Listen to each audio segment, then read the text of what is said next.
Hey everyone and welcome. I'm your friend Art of Mana and let's dive into this 825th stream. What? 825? We are a quarter of the way to 900 streams. And once we get to 1,000, I don't know, my head will probably explode. But good morning. Thank you so much for being here. Sorry for the delay. Both my guest, who I'll introduce in a moment, and I had some hurdles to overcome this morning to get to this point. The life of streaming, technical difficulties, and the life of being family men. Oh, harem! Has done so according to my design. It was I who allowed your rebel friends to subscribe to your channel. Oh, wow. Oh. Shush, shush, shush, shush, shush. This is more important hype. Yes, indeed. Yes, indeed. Sub hype. Harem, thank you so much. All right, I'll stop waffling. We've been interrupted with a gift of the 54th sub from Harem. Thank you so much. And Kaboomer, the destroyer of friendships. Well, I mean, this is true, but but you're welcome to join nonetheless. But I know one friend who has been through all of the thick and thin. Harem, thank you so much. 54 months. Again, these numbers are just getting bonkers. I can't believe it. I really honestly can't fathom that I've been doing this for as long as I have. I was looking back at some old streams, looking at, in fact, Mana having a few more hairs. I don't know. I don't know what happened there. And now I'm in my advanced age and getting more facial acne. What's up with that? I don't know. Aging is an interesting thing, but looking back at some of these these old streams, it's amazing how young I looked, and I felt pretty old at the time. But nonetheless, boy, isn't it a blessing to be able to continue to do this and to enjoy hanging out with you and to have the energy, frankly, to make these streams, especially right now in among so much that's going on in life. This week has been so packed that I announced that I thought my Wednesday stream this week was going to be the stream with with the level 857 that I was talking about. Nope, I was wrong. That was actually next week. So you'll notice the funny little Twitter exchange that we had, which essentially was, psst, Mana, it's next week. And me going, oh, I'm a moron. Moving on. So, getting older was a mistake, 100% agree, Dash says. Oh, man. Seth. Thank you. But in any event, look, talking about moving up, right? I have a guest from the north, will say, the fantastic, the wonderful, the extremely awesome TwitchyBarry, who has been a long time friend of the channel, of the Friends of Mana, a friend of mine, somebody who has come to so many streams whenever he can make it, and who recently very generously made an exchange with me, an exchange which is still somewhat in process, of some Animal Crossing amiibo. And today we are going to actually look at those Animal Crossing amiibo, and we are going to unpack a few little additional extras that TwitchyBarry sent in, which I think many of you will find very interesting, and I'm certain that TwitchyBarry will have lots to share about. So, TwitchyBarry, I am making the fader on your channel go up, and feel free to say hi. Hello. Glad to be here. It's been I've been waiting for this. It sounds like it's going to be a lot of fun. Yeah, I'm so excited. I'm so excited. In fact, I guess I could even show you. Seth, thanks so much for coming on in. And on that day that I'm working, and on a day that I'm working from home, so I can put it in the big screen. Yay, we're on the big screen. We've made it. I think that's impressive. Let me go ahead and show y'all this. Ready? Boom. This right here, my friends. This is the little Animal Crossing corner. All right, all set up, all ready. We've got our friend Kix, we've got Digby, we've got Celeste, we've got, of course, KK Slider, and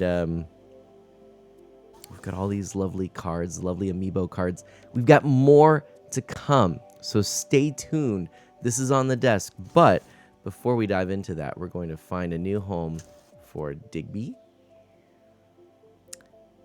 and Kix, and we're going to get the controller because we are actually going to be playing Mario Kart first. So any of you who would like to play Mario Kart, get ready, and let's go ahead, boom, and jump on in. I'll also add the track tournament code so that you're welcome to join in on that. It is now in the bottom right-hand corner. And feel free to get your Mario Kart 8 Deluxe all set up. We're going to go ahead and play a bit. Kaboomer says, I'm imagining seeing Mana on an 85-foot OLED TV in Seth's living room or family room. Now, I don't know if that was intentional to say 85 feet, but regardless, I think that's hilarious. So, and we've got the little icons up in the corner. You can see TwitchyBarry and I. So, Barry, are you in the game by any chance? I am. I hopped in and it showed me all in a room by myself, so I hopped back out and I'm about to hop back in again. All right, I'm going ahead and doing this right now. Ooh, and there's a picture Seth has sent in the old Discord, so I'll check that out in a moment here. Oh, I'm so excited. All right, TwitchyBarry and I. Ooh, and it's Shroom Ridge. That's one of the new ones. Also Ninja Hideaway. Some good ones to choose from. Anyone who'd like to join in, feel free. We're just going to kind of get into things pretty casually here. And just like Frank's 2,000-inch TV Dash says, wait, what? I don't get the reference. It always takes me quite a while to get used to the controls on this again, because more often than not, I tend to play the Mario Kart Tour lately. Gotcha, yeah. Different controls, very different controls. Do you play with the motion controls on that, or do you play with just the touch screen? The touch screen, yeah. Yeah, that's what I got used to. And right. I still play in upright mode instead of landscape mode as well, you know.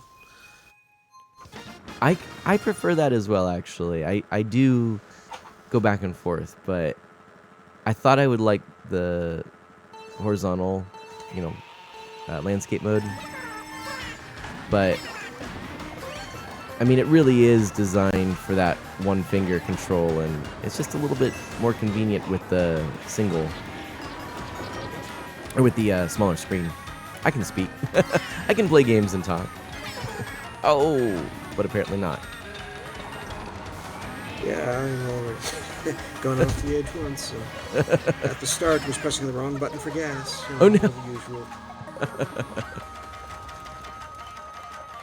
No, actually, Harem, the Super Mario Kart is tomorrow. Or did I get it wrong? Because on Saturday morning, I'll be playing, which is tomorrow, Super Mario Kart with Ghost Kid. And then today is the Mario Kart 8 Deluxe with TwitchyBarry and the unboxing. Oh no! Do I have it the other way around? Oh goodness. I'm just a mess all around. Telling you. Oh gosh. Wow. Speaking of mess, this is terrible. The one from today says Mario Kart. Oh, okay. All right, good. We're good.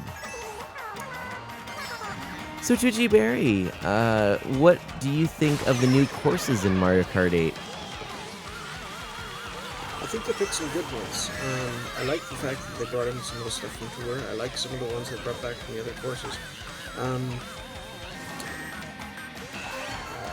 Coconut Mall was not one of the most recent ones added, but that's always been a favorite, and so it's good to see that one back. It's good to see... Last time I played Mario Kart 8 was probably one of the last streams. Oh, yeah. But I do like to hop on the new ones and at least try and get gold in the Grand Prix. That's usually what I do, at least to see when they have new stuff. Right. So, just trying to make last time. But a lot of the courses are quite interesting, the new ones that have been added lately. Some of the first ones they've been a little pretty simplistic, but I'm trying to remember if they've gotten around to adding the old DS one with the spinning turret that could go up like castle and stuff. Ooh, I don't remember. I've actually forgotten what's been released and what's been announced, and keeping track of it, keeping track of what's in Tour versus 8. It's a bit of a challenge. Again. How is TwitchyBarry's volume, everybody? I think I'm gonna bump TwitchyBarry up a little bit. That's probably better. Yeah, Brinley's gone to sleep, so hopefully she won't be screaming anytime soon. There we go. And Seth wrote collection in the wrong chat, so it's all good. Kaboomer says this is just a ROM hack of Super Mario Kart made to look like Mario Kart 8 Deluxe, which is it's very impressive what people are capable of doing these days. Wouldn't you agree? But sure can be. Well, that's true, actually. I have been rather interested, and I wonder for those of you who are here with us in chat if you've encountered these things yet, but there's a big, vibrant community right now around taking old games for systems which came out many years ago, and trying to optimize them. And so really the most recent thing I saw was regarding Super Mario 64, and somebody has been optimizing it, redoing all of the assets, which apparently has cut down on a lot of CPU usage, I think it was. Anyways, it's increasing the headroom for some other improvements like frame rate, draw distance, texture. They actually are able to create a lot higher definition textures through just a few different methods. And I don't take this as a slam on Nintendo. Super Mario 64 being a launch title would have been Nintendo at the earliest stages of them learning how to develop for the N64. So this person that's developing now not only has all the advantage of the improvements made throughout the time that Nintendo 64 was actually still the cutting edge, but all of the years since, which has included a ton of insights into how we actually can program for the N64 and other platforms as well. I just think it's really interesting. Honestly, updates to classic games, personally, from certain generations at least, I've found better in some respects. I couldn't really stand, personally, the 64 generation of 3D. I found it was just too blocky. It looked too much like what I was doing in my computer science class in high school. And so, when the updated version on the 3DS came along for that Majora's Mask, I had much more fun playing those than I did the odd time I got to try the others, years later. I Right. basically skipped the N64 and GameCube consoles, and then got back into Nintendo systems again once I had kids of my own. So, it's been an interesting ride, but I played quite a bit on the Super Nintendo days and the NES as well. In fairness, I never was a fan of the older, early 3D generations. I think the N64 was more palatable for me than the PlayStation, but I do agree it was a bit of a departure, especially once you had all, when you're comparing it to the Super Nintendo and some of the really beautiful 2D sprite work that was being done, and a lot of the hand-drawn look, like, for example, in Yoshi's Island, and even the CG graphics with Donkey Kong Country. Compare that then to the low polygon count of the N64, and it definitely felt like a sidestep in some ways. But hey, Chronolog, Yeah, welcome on in. It's funny too, though, because I remember I liked the SNES Star Fox quite a bit. Oh, yeah. And that was probably because it was novel at the time, more than anything. But yeah, I guess that novelty wore off pretty quick. It also had pretty solid gameplay, to be honest, and I liked the music too. I agree with all of that, and I also might suggest that it benefited from not being actual people or objects that we would be able to compare to real life. So, just it's a starship with a very cool look, and you don't have to overthink it, and that changes how you see it. Yeah, that's for sure. Blocky buildings are blocky buildings, and that's about the size of it. Right. Yeah. And Dash, I agree with you. Dash says, still miss the old 2D sprites from RPGs like Final Fantasy VI, Secret of Mana, and Chrono Trigger. And those games have some amazing, amazing graphics. I agree. I think the design too, just every era tends to have some things that are very common. It's kind of like we're in the era of the Stranger Things monsters. Every monster kind of looks the same. And back in the day with Super Nintendo RPGs, there was a lot of the kind of the same look, and it was really neat, very stylized, very colorful. So Harem says, we also skipped over the N64 and GameCube, got a PlayStation instead, then a PS2 and a Wii. So coming back to the Nintendo systems through the Wii. So I did get an N64 really primarily because of Ocarina of Time, but also getting a Rogue Squadron, and those were the two games that I owned for the N64 for the longest time. I played the heck out of them. But that was the last generation that I played before taking a break, and then coming back in later in the Wii's lifespan. But going back for a moment to this idea here of games that are optimized later, one of the things I find interesting is that while you mentioned the DS remake of Super Mario 64, which I'll agree, that's a really good-looking remake, and has a lot of really cool features. Although I will say the controls are not quite as elegant, I still think they're very serviceable, but that might be the only thing that I would really argue is superior on the N64 version. But that's using new hardware, new power. One of the cool things about this this other thing that get I was away with more on a portable too. true, smaller resolution, smaller screen, or I mean, Yeah. well, more compact resolution, I guess. I don't know. I guess. But this other work that's being done on the Super Mario 64 game with all the new assets and stuff, that's actually being run on original hardware. So it's actually really impressive on that sense. Ooh, London Loop.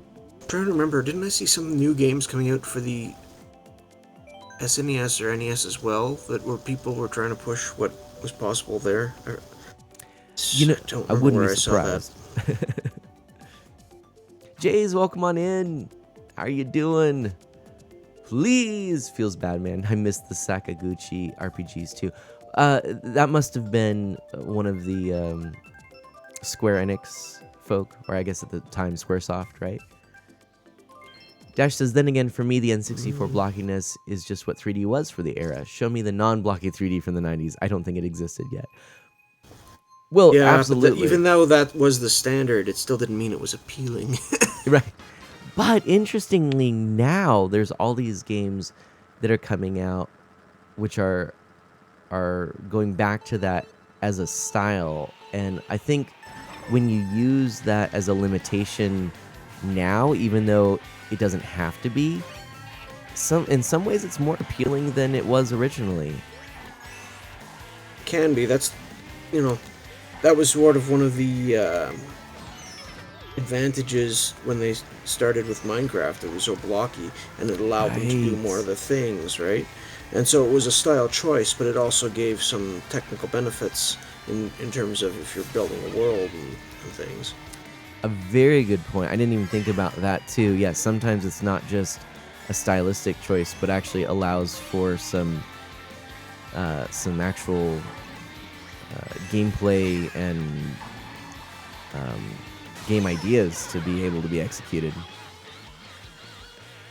And by the way, I'm blown away by Minecraft. So right now, my nephew is really into the game, and I just can't believe it's got the staying power that it has.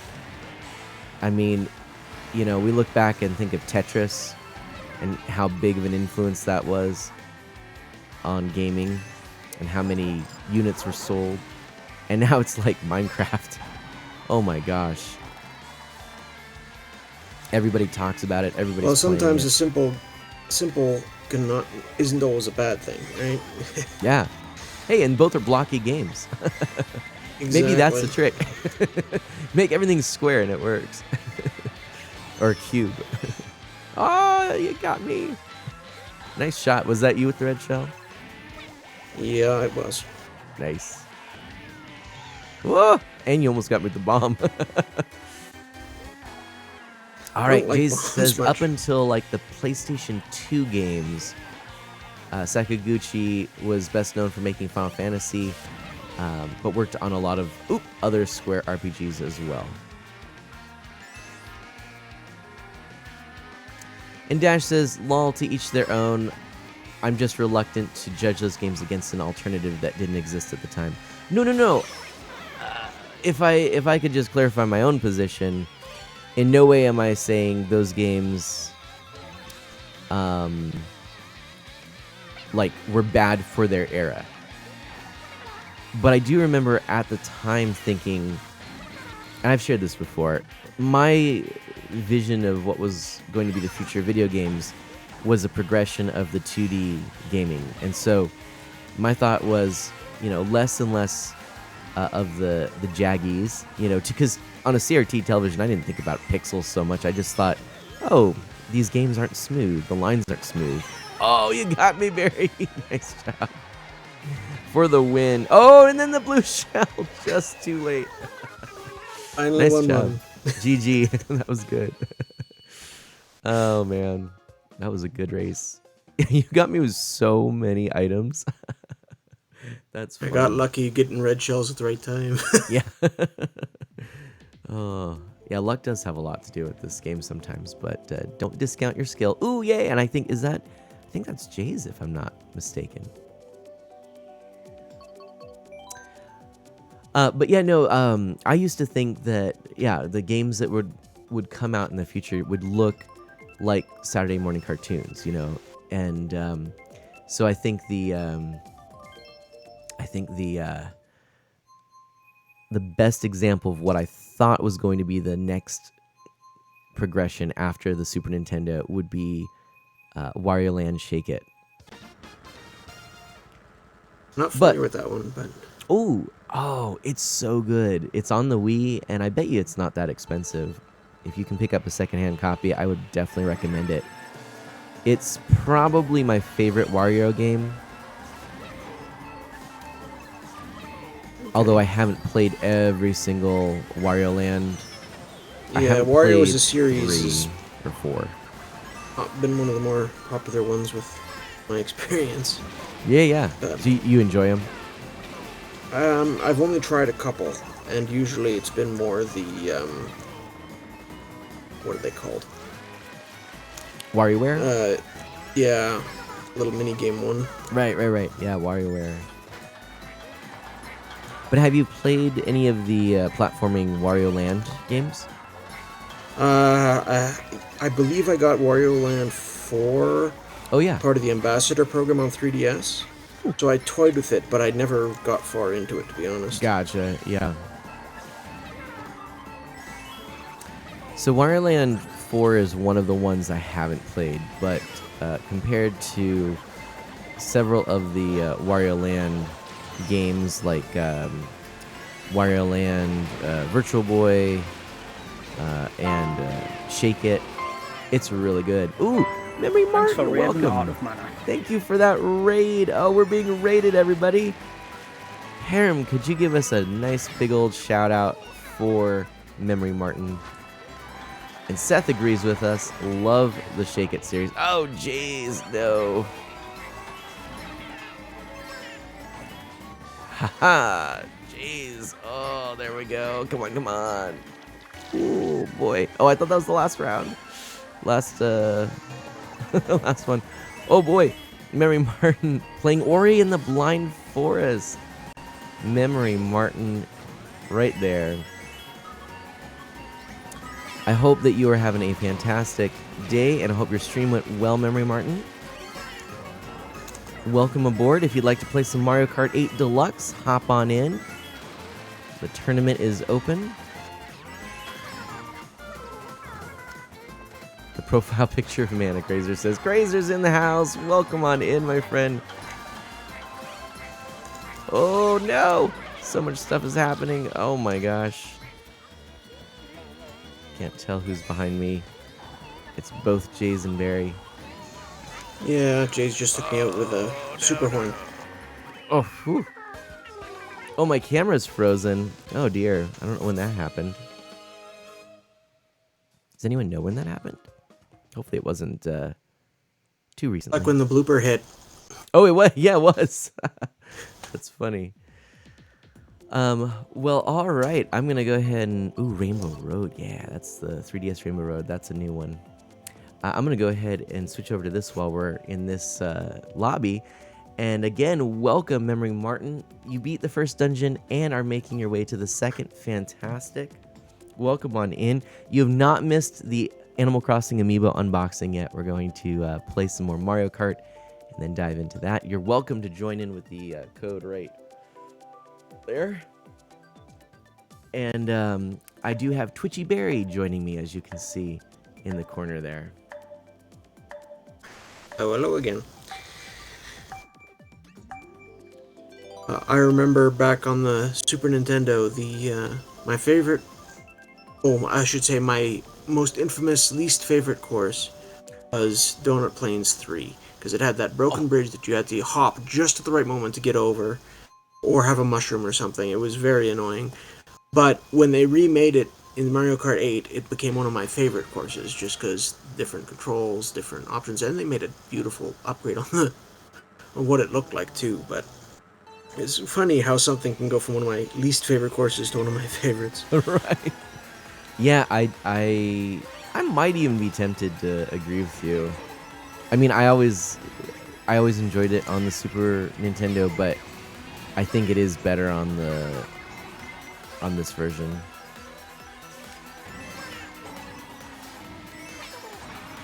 I wouldn't say it was my least favorite before, but I wouldn't say that I necessarily would have identified it as my favorite. It had the advantage of being the first track in the Special Cup, so if you did mess up on it, you could restart and without losing several tracks of progress. There you go. By the way, Crazer, please do join in. That would be fantastic. And, oh dear. Oh, that music is so good. Dash, I did see your comment there, and that makes more sense, yeah. Maybe appealing or less or more appealing, it was the wrong word choice because it like you said, it insinuates that there's some alternative that, like you said, did not exist. So good catch on that. Unless you alternatively want to go back and play the old 2D stuff, which basically what I did if I felt. Yeah, right. But all that said, I think I had experienced a couple PlayStation games by the time the N64 was out. Not a lot, but I remember being in an old KB toy store actually, which if anybody remembers those, that was a thing back in the day. And enjoy your lunch, Mary Martin. And they had a demo of Crash Bandicoot and Tomb Raider, and I remember thinking at the time that the N64 just blew that out of the water, with the jagged straight lines that the PlayStation 1 would produce, and with the real low-res pixel textures of the PlayStation 1. But funny enough, once it came to the DS, and I think this is to your point, Barry, from earlier, I actually really kind of liked that. I thought it looked cool, but I think it was because the screen was smaller, so you kind of forgave some of the low textures and things. But it was also the era that I was starting to get my brief stint with PC games, so I was getting into StarCraft, and I tried Unreal Tournament my first year in university with some people on my floor, and two other things. I think the one that had the longest impact though was probably StarCraft. Gotcha. Oh, and Crazer, I just realized, I think I misunderstood. I thought you were talking about joining the game. I was showing the tournament code. Are you not in the game, or did it take you to the... How long did she last? I'm not sure what's going on there. It's weird. Oh, I'm gonna mute Barry for a second because I think some chat's going on. By the way, GGJs, that was good. That was real good. Let's see. Lost it a bit here. There we go. All right, you're back there, Barry. Okay. Back on me here. Okay, so Crazy, you were thinking of voice chat. For right now, I'm going to keep it to Barry because, well, what do you think, Barry? It's up to you. I mean, I've never been the most talkative fellow, so lots of room for more if you like. Maybe while we're playing Mario Kart, we could do open voice chat, and then when we get to the unboxing, we'll go to the... Oh, no. All right. Roll that pinball. There you go. You want to grab her, you can. My hand is full. Ooh, Jay's getting that lead there. All right. Yeah, Crazer, I'll drag you in. And actually, yeah, any of the Friends of Mana. And we'll just say regardless of whether or not you're playing Mario Kart 8 Deluxe. However, I would like to just make sure everybody is reminded of the expectations, of course, being polite to everyone. no cursing, swearing, even things that may seem light. We'll just err on the side of caution on that. Appropriate topics, that sort of stuff. Multiplayer. And if we get a raid or something like that, I maintain the ability to interrupt everyone and be like, we've got somebody raiding or somebody doing a cool thing. So, Understood. I had my mouth full of chocolate. Sorry. all right, welcome on in, Remember Fraser. the cell phone number that we used for Hello. the password for our internet? Try calling that. All right. So, how are you doing, Fraser? I'm doing good. Finally back at my mom's place. Oh I was yeah. at my dad for yeah, remember the last call I was at my dad's, he didn't have PC and all that. Now I'm Oh right. back in full swing. And what I've been doing? Sleep. Sleep. So Sleeping full on full swing, swing. sleeping on full swing. I love it. So nothing new then. Hey, Harem. Why are you driving into the wall? It's the small things that make me laugh. Like I was going through the racer here on the because I'm watching on the Switch your race, and I read Morton as Moron. Oh. So it's like Luigi, funny. Daisy, Moron, Mana. Oh, that's good. What you like to do as well. All right. Well, I see. Haram said that I was gonna speak too much, so he came in so he could speak more than me. Nah, so I can keep it quiet.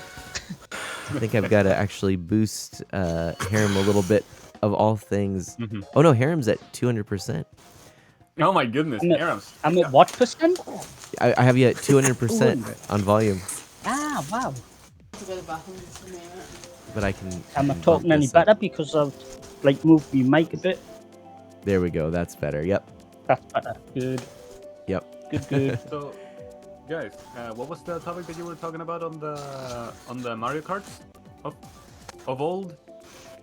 We were actually talking about really games in general. Yeah. Oh, hey, that was. Oh, Sydney Sprint. Oh no, Maple. I'm gonna do Maple Tree Way. Yeah, we were talking about just games in general. Barry, shall we open this up to the floor? So, for us, it was. I just found that I grew up and was most common with the 8-bit, 16-bit era of graphics and games. And the initial jump to 3D, I just found jarring. On top of other things that were going on in my life, which weren't conducive to a lot of gaming at the time either. But that was one of the reasons that I didn't hop in until a couple generations down the road for 3D type games. Makes sense. That makes sense. Yeah. Wait, I started Sega Master Systems, Super Nintendo era. Because I'm not as old as you, man. That was one of my first consoles. But my parents, my mum, the Commodore 64 and the Atari. So they've got a little bit. And then my uncle borrowed, took the Commodore off me, man, to try and fix it, and never got it back.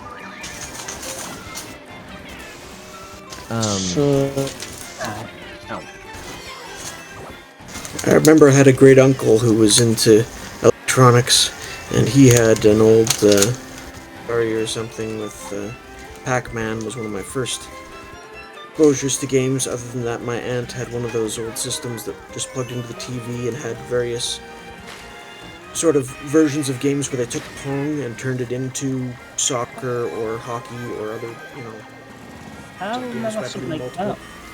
multiple paddles on the board, and you just controlled it with a little dial. Yeah. Yeah. Do you know which one it was? Was it an Odyssey or a television? I don't remember. It might have been like some sort of something Vision. I don't remember exactly. Oh, did Intellivision ever? Coleco or in television? Yeah, it was probably an Intellivision.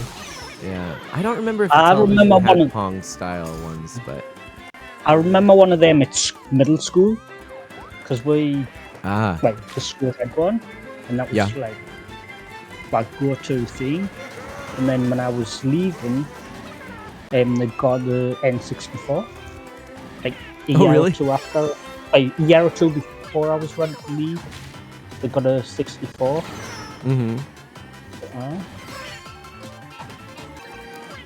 Played Pokemon Stadium quite often. Yeah. Oh, fun. Yeah, that game's so cool.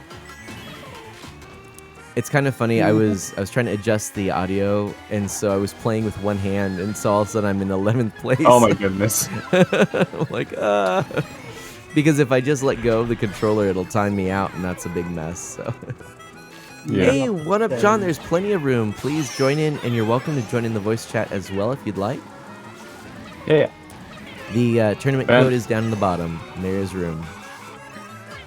Whoa. My first console was the Super Nintendo, which I got in 2003, I think. Or no, it was 2001. And I was 3 years old. And when I was 6, 2004, I got a PS1. A couple years later, my grandma got a DVD player, and it had like a Sega Genesis style controller and a lot of NES games on it. It was basically a plug and play. Interesting. And what did I play the most? Mega Man 1. Mega Man. Nice, nice. Not bad. Very nice, Jays. I started playing NES when I was 2. I was born in 83. I found these at Dollarama. Well, I played the NES as well They at sell Pokemon cards. Mam's house, but So I thought that it would was be fun to look theirs. at. So I played Paperboy. I think one of the Super Mario Brothers games. Want me to take you and save Can't Daddy? remember, I think so. but I definitely remember Paperboy. Paperboy, yep. Classic. Yep. Yeah, you know, I've shared my first game was Super Mario Brothers on the NES. Nice. That was it's a good place to start, I'm telling you. It was a very good Yeah. game to It start with. really is. My first game, I think, was Donkey Kong Country 3. Nice. You have the I know. crank or no, what's the baby's name? It Again? was It's not Baby Kong, DSE right? and Junior. No, it's Wasn't it? Kiddy Kong. Kitty Kong. There we go. Yes. Uh, I was but I about to make a remember- joke of the wrong name that I thought, but I realized this is Mana's channel, so. There we go. I Jays- was. Go on, Mana. Sorry. Oh, sure. No worries. I interrupted you. Sorry. Jays was just saying, I No, realized I was starting to get old when I would say my first console was a Nintendo, and Peeps would say, you mean like a Wii? Oh, That doesn't mean you're old, that means they're babies.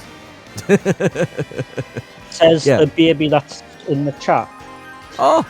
Well, at least I'm not saying he's old, like you. Oh! Man. Harem's just crushing us. Our hearts and our spirits, right? Of You know what course, else was one like should. him. Back to the Future game. I remember that thing gave me so many headaches when I was a kid. Oh, yes! I've only watched the AVGN videos on them, so which one of them? Oh, Well, it was the NES Back to the Future. the first one, right? 2 and 3?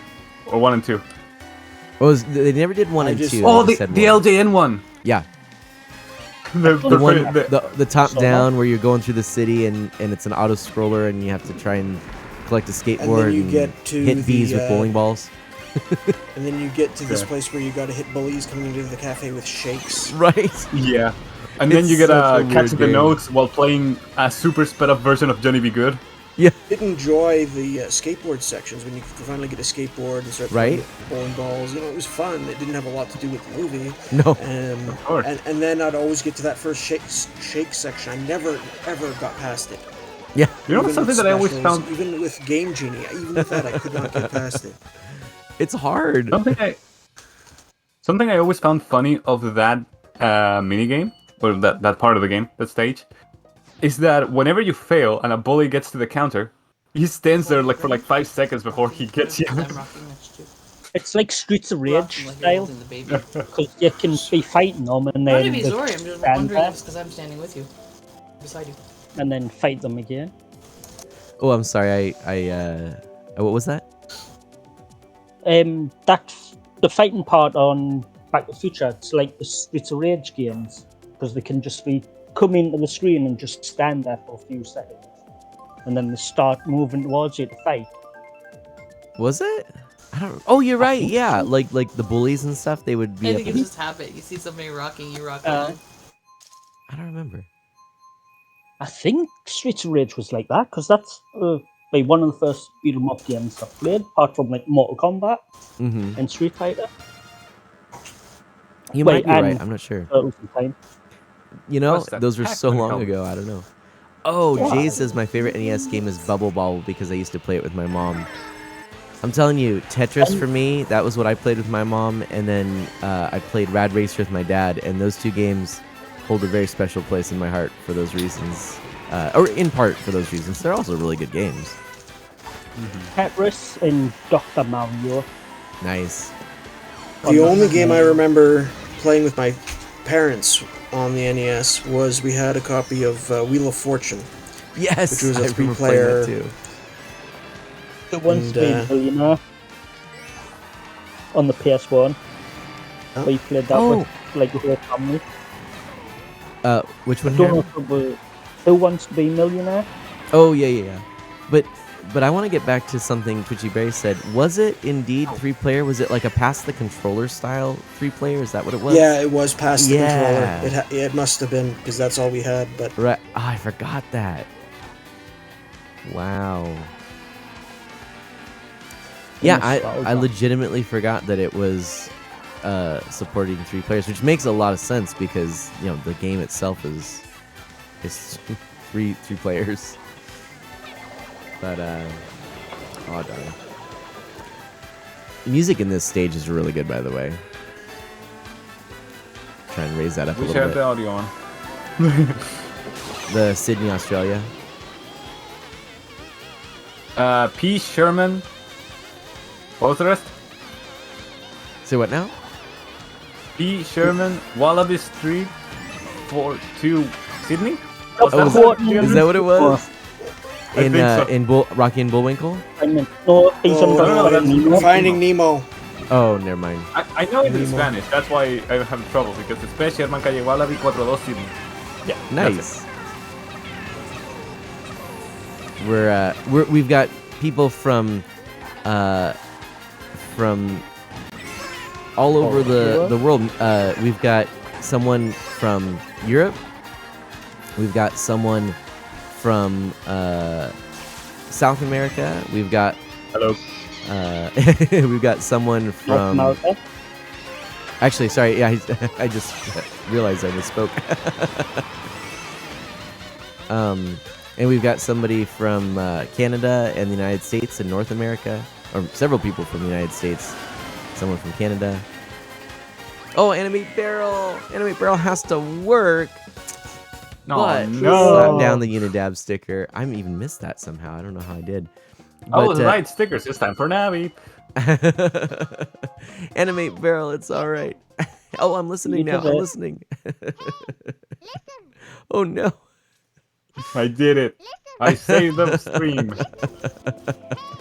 Ooh, I like Rock Mountain. We'll do that. Oh, it's funny. Do you know what? I realized Cloud Top used to be a favorite. Oh, that is a good one. I liked that one too, but actually I like all of these, but all those stickers now. I just realized the laughter with the lol sticker sounds a little bit like the Great Fairy from Ocarina of Time. A little bit, yeah, except like pitch that up and then you got it. Of course. And you know, oh my goodness, I now just wonder. I wonder if that same laugh is the laugh of the Master Garo from Majora's Mask, the Ninja Master. It's a mini boss of the last dungeon. When he dies, he goes, yeah. It could be just, yeah, they just slowed it down. Oh man, I didn't think about that. Would be so cool, but I think the pitch is different. Like okay. I think the tone is different. Of course, the pitch is different. Is Ooh, one right. is a screech, the other one is a hunt. It's a Jay says that they think it's just a Japanese trope thing. They use it with multiple characters, but I'm curious. Oh yeah, I know that trope. It goes on the Pac-Man helmet, by the way. Look at that helmet in this game. Some of the other Mii costumes too are really good. Ah, yes. I used to like the Mega Man costume myself, but I nowadays do I like just that prefer one. my old classic drivers. Nice. Is there a way to change your outfit while you're on me? What's that? Can you change your outfit when you're on me in this Yeah. game? Unlock didn't them know with that. amiibos. Exactly. That's lame. I think there might be some color options if you don't have amiibo, but if you have the that's wrong. amiibo, you can get like Mario, Luigi, Toad, Peach, Mega Man, Pac-Man. What else? Man. Man. Man. Man. We said at the same time. Wait, I was lucky having the shell. Animate Barrel, thank you so much for lurking and hanging out and being here. Thanks just for saying hi and good luck with work. I understand totally. You don't need to feel bad at all. It is Friday and it's a work day, so It's Friday. Terrible songs on Friday. right. The mother who does not get kicked. Who's in the lead right now? Is it Jays? I think it is. Most likely. Most likely, yeah. Jays is good. Although One Up John is also giving me a run for the money. So TwitchyBarry, I should double check with you. How long do you have this morning? Because I think we've got a lot of people here. It might be a good opportunity to pause for the... I don't have a fixed time. Okay. I should be good for 4 hours if need be. Well, maybe what we could do then is... not go live for 4 hours. Let's do a few more races since we do have a lot of racers with us, which is nice. And then we'll swap over to the unboxing and then come back to this. What was that? He said, BRB, don't stop for me. Okay.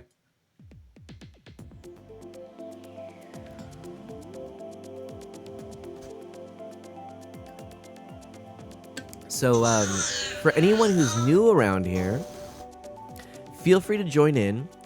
There's a tournament code. You do not need to be friends with me on the Switch for this to work. My name is Mana. I am an E for Everyone, family-friendly variety streamer. I focus on Nintendo games, retro games on original or official hardware, and indie titles. And today I've got several people actually joining me in the voice chat, but special guest TwitchyBarry, who is playing Mario Kart, reminiscing on Mario Kart, and we're actually going to be unboxing some amiibo and some customizable card game cards. So very excited about that.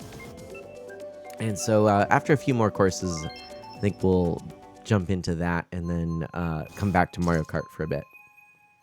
Oh man, Chugga Mountain. This reminds me of the speedrun videos. Oh. Have you watched those? I've seen some. I don't know which ones you're referring to, though. There's one world record that you can get by... He missed. Oh boy, my controller just didn't respond. Oh no. That's fine. There's a trick you can do at the start where you can use a mushroom to slam against the wall to your left right at the beginning. Uh-huh. And that's gonna... and from that you can bounce close to the... next to the upper side of the track. Mm-hmm. But you don't make it, you keep bouncing backwards and you make it behind the finish line and it counts as a lap. Oh really? Yeah. Oh, so wow. you do that perfectly. It's a technique called the Weather Kenko, named after the person who discovered it, Okay. Whether or Not. And if you do 3 of them perfectly, you get the fastest possible, race time, which is like 30 seconds. Is that Mana Sprout? That's No, that's my Brinley, my 3-month-old daughter. She good? Oh, She's all right. She's over on the couch behind me with her mom. Nice. Isn't it a great Sorry, sound, though? normal Make the normal kitty sounds. Yep. Ooh! Ooh, one of John's ahead of me. Barry's ahead of me. Razor's ahead of you? Yes. I'm the way man. Not surprised with that. Oh boy. Of course. It's the nose, in that, and also the it's more the eyes. Of course. Thanks, Barry. Bye, everyone. Everyone just went literally over me. Don't get the chance very often. Oh my goodness. I know, but I'm Oh, one of John.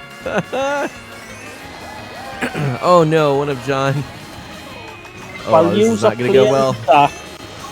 I'm going to play some Pokemon. Oh, nice. Pokemon. Nice. Ooh, nice job, fellas. Good job. Oh, and Jay's in the front. One up John and Barry getting that steal at the end. That was great. Yeah, that was great. Nice. So, I find it funny that you guys mentioned, what's this called? Crash Bandicoot, because I grew up with Crash. And yeah, Crash Bandicoot 1 is way harder than it seems. That is true. I got the collection for my brother-in-law, or we got the collection for my brother-in-law for Christmas.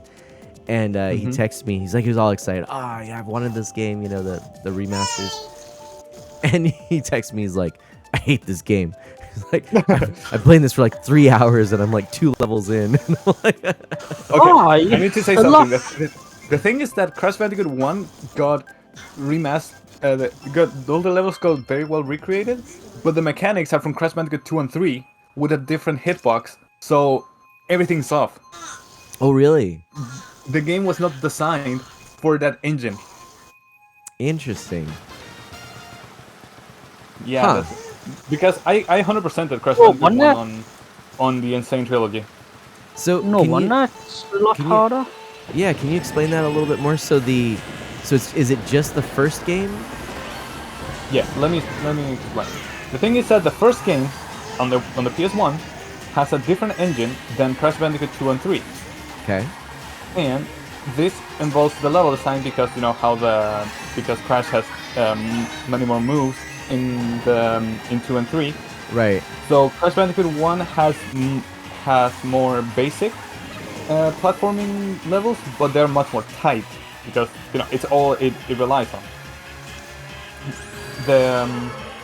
In the Insane Trilogy, Crash has the movement of 2 and 3, which expects far more forgiving platforms, but are platforms that are designed for, you know, for example, Crash could have a super jump or a slide jump in 2 and 3, but in 1 he doesn't. So you can have like the required level passage has to be easier, but you can have more secret passages that require to use all your skills. Makes sense, right? Okay, yeah. But in Crash 1, no. The required path is super tight, based on the basic jump. And since the jump is processed differently in 2 and 3 to not be as taxing on the player, you're left with a less precise jump to do the super precise jumps of Crash Bandicoot 1. Furthermore, because, yeah, there's more. But wait, there's more. The thing is that the hitbox of Crash is different. In the PS1, at least on Crash 1, it was a box. It was just a rectangle. But on the Insane Trilogy, it's a pill. And what the pill has? What do pills have? They have rounded edges. Yeah. So Crash can slide off ledges in the Insane Trilogy. Oh. He couldn't in the original. Well, he could, but it wouldn't. The thing is that it was far more forgiving. For example, if Crash hit a platform from the side with the tip of his shoe, he could still jump up. But in this one, he doesn't because the curve of his hitbox makes him slide down. The previous one had like a bit of an edge that will make him actually like hit forward, get a little bit of a dent in, and then a fall. And if you catch the dent, you can actually jump back up. Fascinating. I know that because I speedran Crash Bandicoot 1. That is interesting. The clutches. It'll be the same for Spyro then, the Spyro remastered, because that's not as awkward, but it is harder. Yeah, because Spyro is more of a collectathon. It's still a platformer. It's a bit more collectathon, but it's more of exploring areas.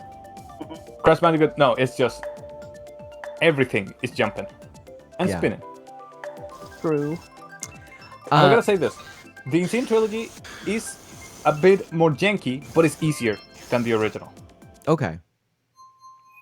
You're talking about the other two games specifically, or Crash Bandicoot or all 1, of I them? think, is the hardest of all of them. Okay. Both in the original and the remakes. Mainly because just of the level design. Like, there's one level that had to be cut out because it couldn't be rebalanced to be easier, and it actually got included in the remake as a DLC. Oh. And I beat it 100%. Nice. Yeah, I actually beat the whole game 100% on the remake, which added a lot of stuff that was not designed for the game. So it was like the game was not meant for speedrunning, like 2 and 3. But they added speedrunning challenges, so it was awkward. I never really done them. Like the few I tried, and I was like, no, I'm bothered. Like, it's just a completion if you really want to complete the game. Like in Crash Bandicoot 3, you actually need to do the time trial thingy. Yeah. And to 200% it, and I'm like, nah. Like, yeah, those stages I could say are harder than the stuff in Crash Bandicoot 1, but it's a very annoying kind of hard, you get me? This is going to be the last course before taking a little break for the unboxing, just by the way. I wanted to mention that.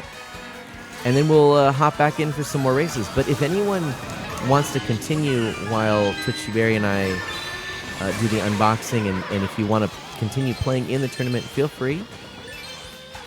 It is live. But yeah, we'll take a little break and do some unboxing and chatting about those cool cards I keep mentioning. So stay tuned for that. That'll happen in just a moment. Crazer, nice job, by the way.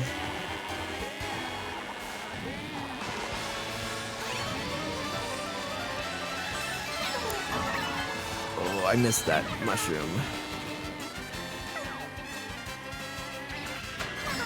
Oh. Waluigi's on my shirt, by the way. I'm the master of mana. Get out of here, puppy. Oh no, come on.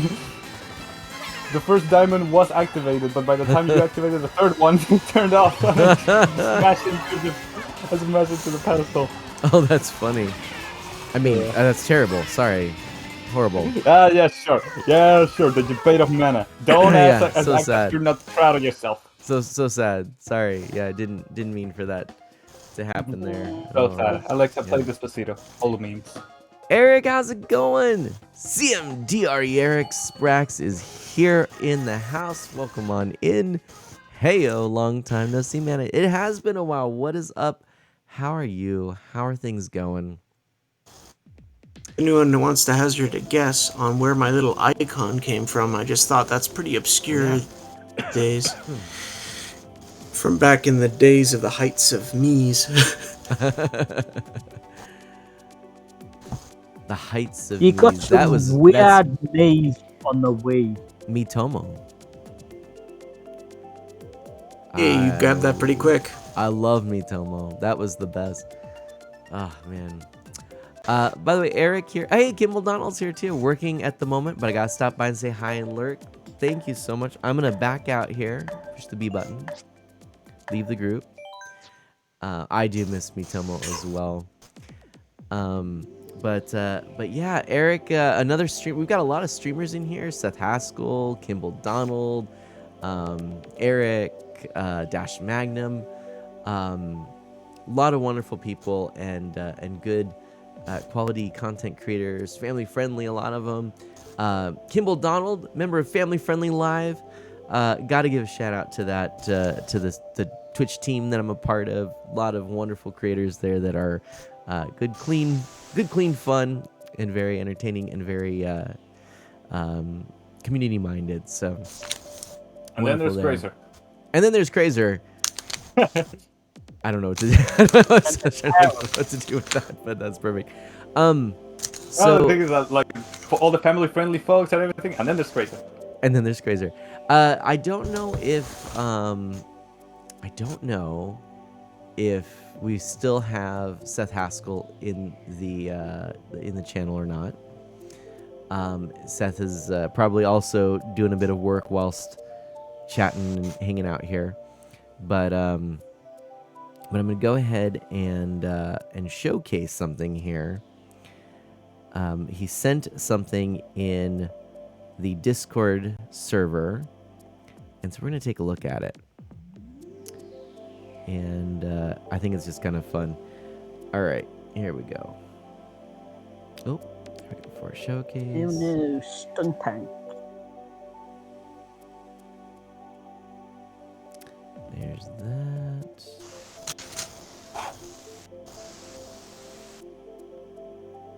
All right. Dang it. Let's see. And I'm gonna go ahead and I'm actually gonna hop out of the let's see what I'm gonna do. I know what I'm gonna do. For those of you who are in here, Harem and Crazer, I'm gonna bump you back into the garden for a moment whilst I chat with Barry. Okay. Okay. All right. All right. I'll see you in a few. Okay. Yeah. Bye. For now. Bye. All right, Barry. It's just the two of us. All right. Great. And I am. Oh, it's funny when you were mentioning earlier the things you're getting into during the 90s. I'm thinking particularly. Mhm. And that was the period, the early 90s, was still very much into video games. And that was when I was probably starting to pick off a couple of things. There was a game called Dune 2 based on the book on the PC. There was a couple of other odd things. But the Super Nintendo at that time was out and it was becoming more prominent. I still had my favorite NES titles that I would go back to. But around the mid-90s, 90, probably 5-ish, is when I started picking up collectible card games. Okay. And that ran through up until I was in university anyway. So probably a good 5 to 10 years, depending, and sort of phasing out as I was around less people to play with after a while. But there was probably a dozen different collectible card games that I was into for a while. And that was part of the competition with the video games and other things going on. So Nice. Just interesting to think how those sort of tied in there. I like that. It's a timely connection with what we're about to do too, and so it's a bit social too, like the different aspects, like playing games online with people like this. I still think is fairly new. The first time I got to experience that was in the 2000s when I got off to, or I guess the year 2000 basically, when I got to university and was, in a college dorm and we could run LAN cables. Like, yeah. But that's very different from what we're doing now too. Like, right. When you're playing a card game with people, like they have the versions where you play online now, but it's very, very personal. You're sitting at a table chatting and just playing. Yeah. For reals, I think during the lockdowns, in the height of COVID, our family turned to board games, and we've continued since. And I think we've found that there's something that's very immediate, something that's very personable. You're face to face, you're eye to eye, and in a video game, you're locked into a certain rule set, you're locked into these parameters. But with a game like a board game or a card game, CCG, etc., you really have to sort of argue about the rules as well. And so some of our favorite games happen to be games like Munchkin, which actually encourage that sort of thing. Yep. I remember a lot of debating the rules and things like Scrabble too. Is that a word? Is that where do you Yes, look to find that? You know. Yeah, Quiddler is a sort of our modern or more modern equivalent. Have you played Quiddler before? I can't say I've played that one. No. Okay. But It's you a mentioned fun- the lockdown too, and Yeah. I noticed in some of the collectible games, the card games, there was a real spike in some of the prices at that time, just because more and more people were jumping back in and digging out their old ones and stuff. And That makes sense. That makes sense. Yeah. it was interesting, and things are starting to settle down a bit more now. But yeah, it was an interesting time, and it helped bring back some of that too. I remember back in the days when I was still in high school, we actually had an ice storm in my area, which knocked out the power, and for a while pulled the community together in wonderful ways. But it was very much, when you had some time to kill, stuff like board games and card games again, where you didn't need electricity. Yeah. It was very handy. Yeah, exactly. Just those things that those things that you don't need finicky, expensive technology to do.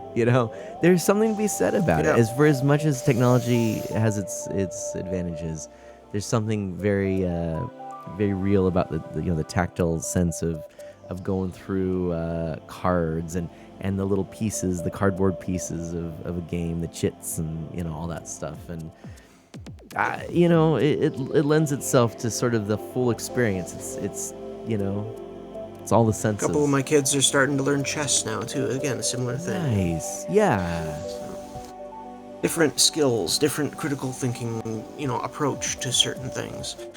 And then it even got into time with my brother and I, where I played a game once with someone and didn't have access to it anymore, but I started building alternate versions of it from what I could remember and make my own board games. Oh, wow. That one particular one was a G.I. Joe based one, where they actually had a massive board you put on the floor, and you could put little figures there and move them around like a big board game. And like I said, I only ever saw it the once, but I used to make draw out a semblance of it, a grid on paper, and then use like pennies as game pieces and move it around. It was fun. That is awesome. I think I think it was Wendy's. Yeah, it was Wendy's. That's right. So this is I'm trust me for a moment here, but this is an interesting little tangent. But so there were a couple of times that we went out to get a little Happy Meal from Anna Sprout, right? And we went and we got the Hasbro.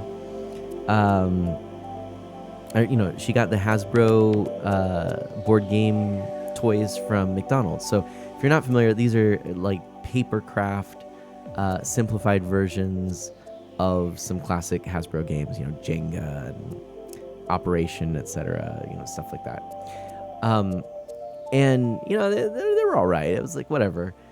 But there was I don't know if you have Wendy's. Some of you probably do, some of you don't. But Wendy's has some pretty interesting. Actually, I'm pretty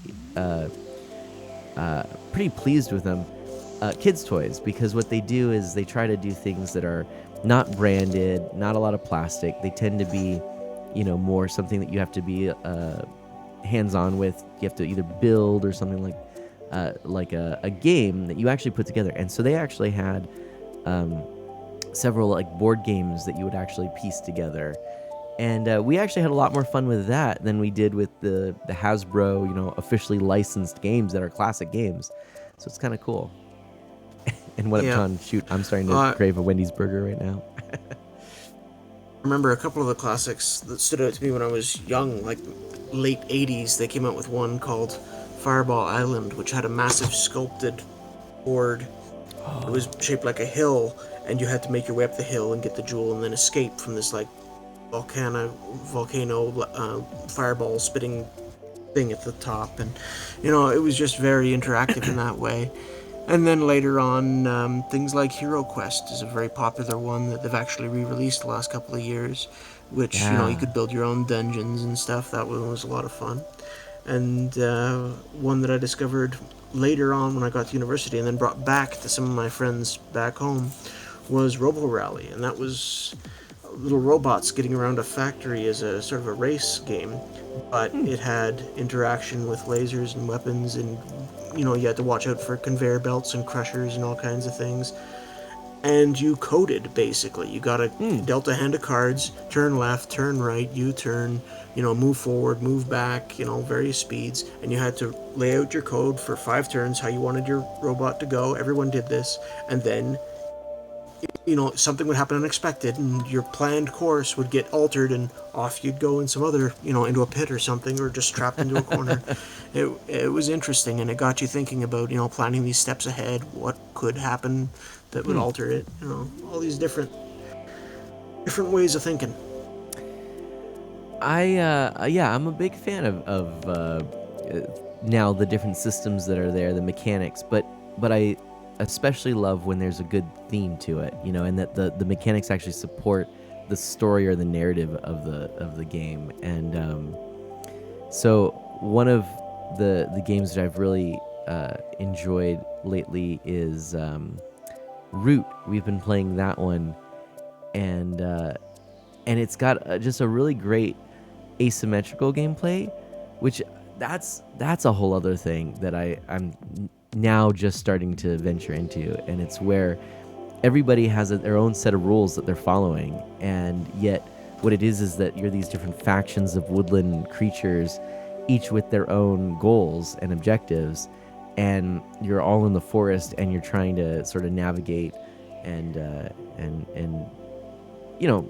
for most of the characters, it's a matter of trying to gain supremacy, but you also have like the Woodland Alliance that is trying to gather factions of basically support for the alliance, and you have one person who's sort of the vagabond that just goes around and you don't really know what they're trying to do. So. Hey, Right, Katie, thanks for coming in. And it's so easy to modify board games too if you have ideas you want to try out, or just work in other players.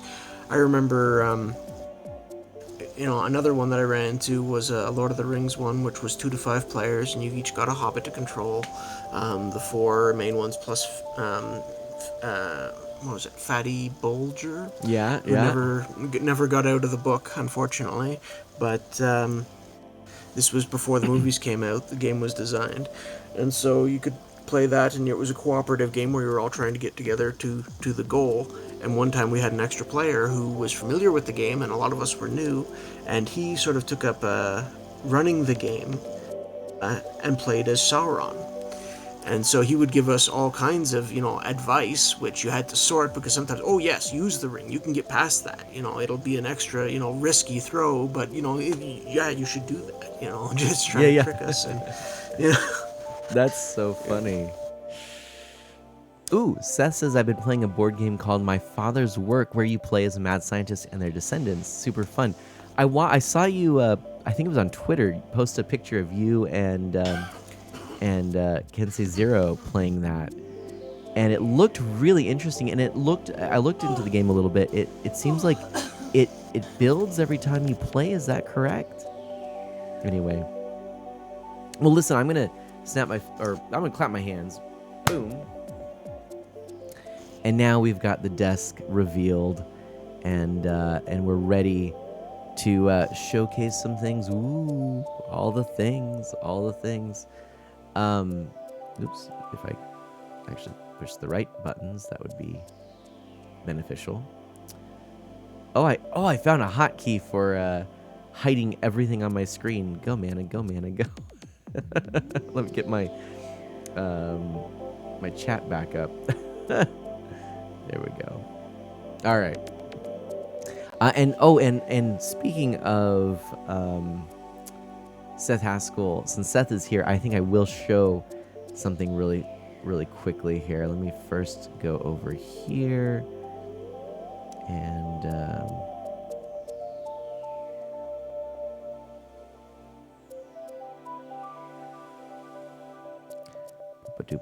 Doo. And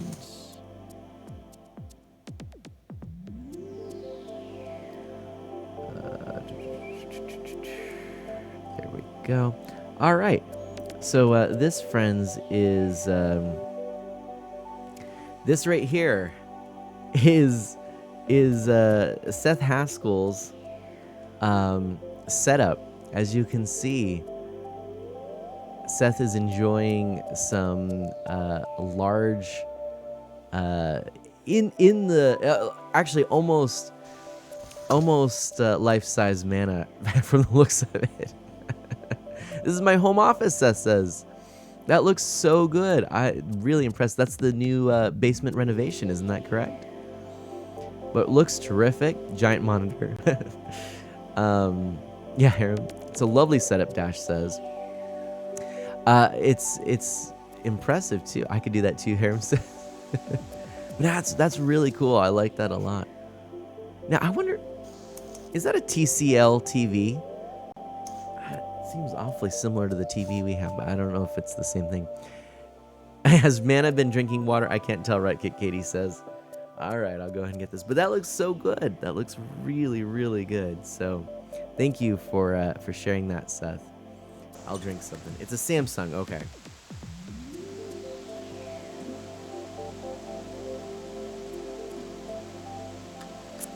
Eric says, I missed this before, and I'm gonna pop it up on the screen here, so that we can see it live and in the person.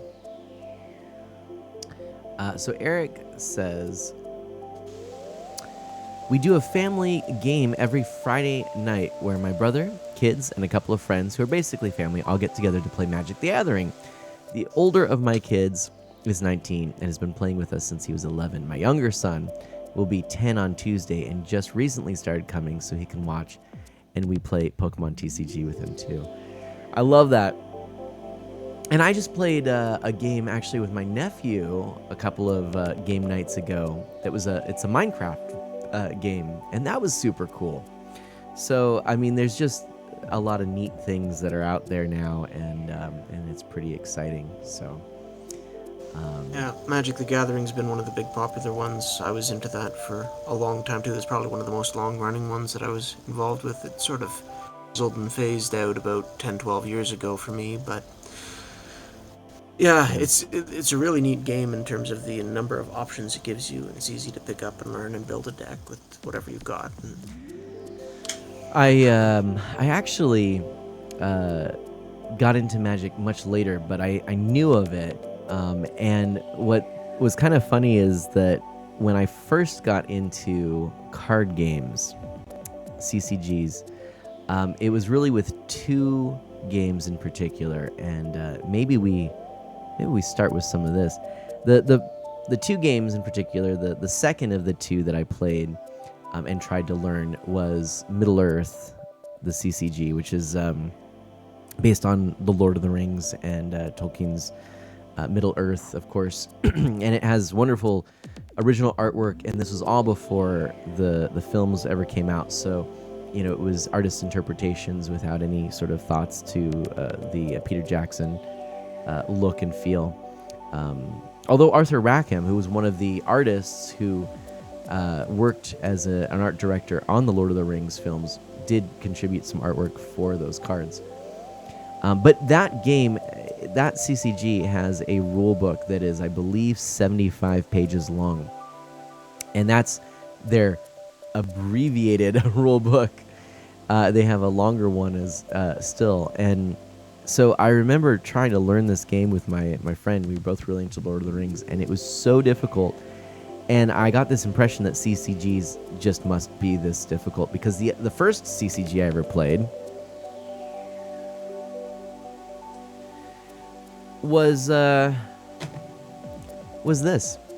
the Decipher Star Wars CCG, and today we get to do an unboxing of a light side and dark side Death Star 2 limited edition pre-constructed starter deck. and this was something that was given to me by TwitchyBarry. So Barry, thank you so much for this. We're gonna start with this. What do you want to share about this? Well, it's first of all, it wasn't. I can't correct you briefly. It wasn't exactly a gift. It was a trade. So Well, it was fair. Okay, trade. That's fair. But yeah, the first game that I ever encountered was Magic the Gathering, and I just found like 4 cards randomly in a desk, 3 islands and planes, or sorry, 3 islands and a reconstruction, which an artifact or something. It was just a taste, and I went to people I knew who played, and they didn't want the cards back. None of them knew who it was, so I just kept them, and that was what got me exploring. And yeah, a lot of the games do have very complicated rules. I'll agree with you there. And as they went on, years and years, and they'd add more sets and new things, it certainly had rule bloat in some of them where it got on too. But after the Magic, when I started exploring a shop and my brother was playing too, Star Trek and Star Wars, both by Decipher, were ones that I discovered fairly quickly after that. And I did poke around a little bit with the Middle Earth, although it was harder to find and not as popular in my area. But I did have another friend who liked it as well. But the Star Wars and the Star Trek I started getting into. And this particular set is one that came out a little later. The original set was based around A New Hope film, the first expansion as well. And they had the 3 next expansions were based off of The Empire Strikes Back. So you had, what were the names? Hoth was the first one and brought in all the walkers and speeders. And then you had Dagobah, which learned Jedi training techniques with Yoda and asteroid fields and all that stuff. Then Cloud City, where you went and explored discovered Lando Calrissian and his whole shtick there. And then they came out with the next one was Jabba's Palace, and that was starting to introduce the Return of the Jedi. But that's sort of where it took a pause, and Death Star 2 and Endor came a little bit later, and that's when they started to expand things a little bit. Endor had the first foil cards. And Death Star 2 brought in the first ultra rare cards, and they started to add more new card types and other rules and stuff. These particular decks were brought in as a starting point, I think, and to introduce. They've got some Death Star 2 cards in them, but most of the deck, I think, is made up from previous sets. So you've got a lot of Death Star 2 and Endor. Those 2 sets were made to sort of work together, and then a few things from the earlier sets as well, which they all put into these as reprints.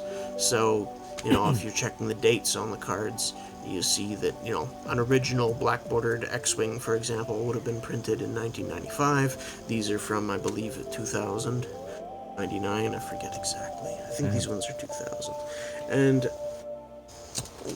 by the time after these came out in 2001, they were on their last legs, unfortunately. They had made a deal for Episode 1 had just come out, so they made a few sets around that movie, with Darth Maul and political entanglements in the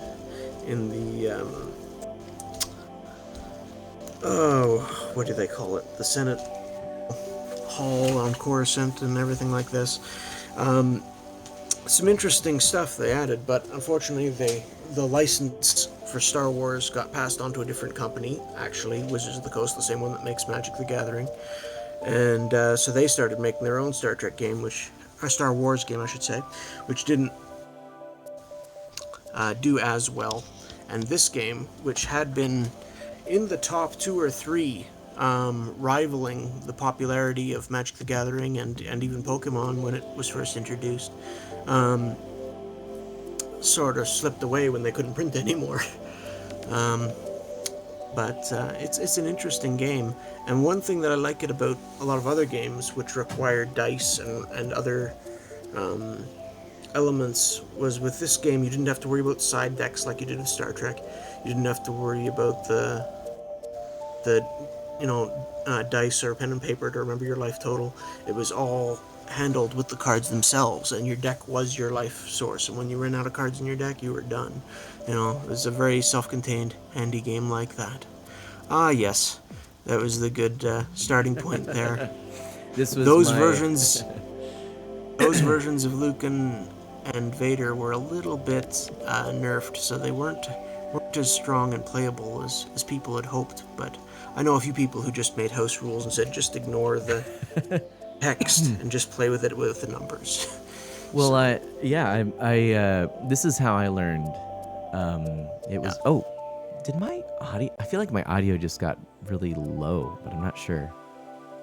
I don't know. Napsy, Seth, do you want to play MTG tonight? But yeah, this is how I got introduced to the CCG, the Decipher Star Wars CCG. A friend had got this for me for my birthday, knowing I was a big Star Wars fan. And most of the cards that I personally have are from that and the single booster pack that came in that box. But I do know that I had a couple other booster packs, I think, at some point that I'd gotten.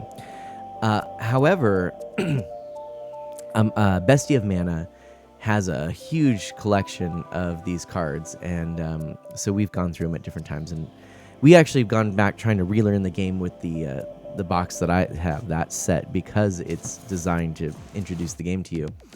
But now, so TwitchyBarry rightly corrected me. As I said, it's a trade in progress. But the reason I wanted to start with these was because we were talking about CCGs and gaming. But what we did is we actually traded some Animal Crossing amiibo cards, and I'm going to show you what he sent me.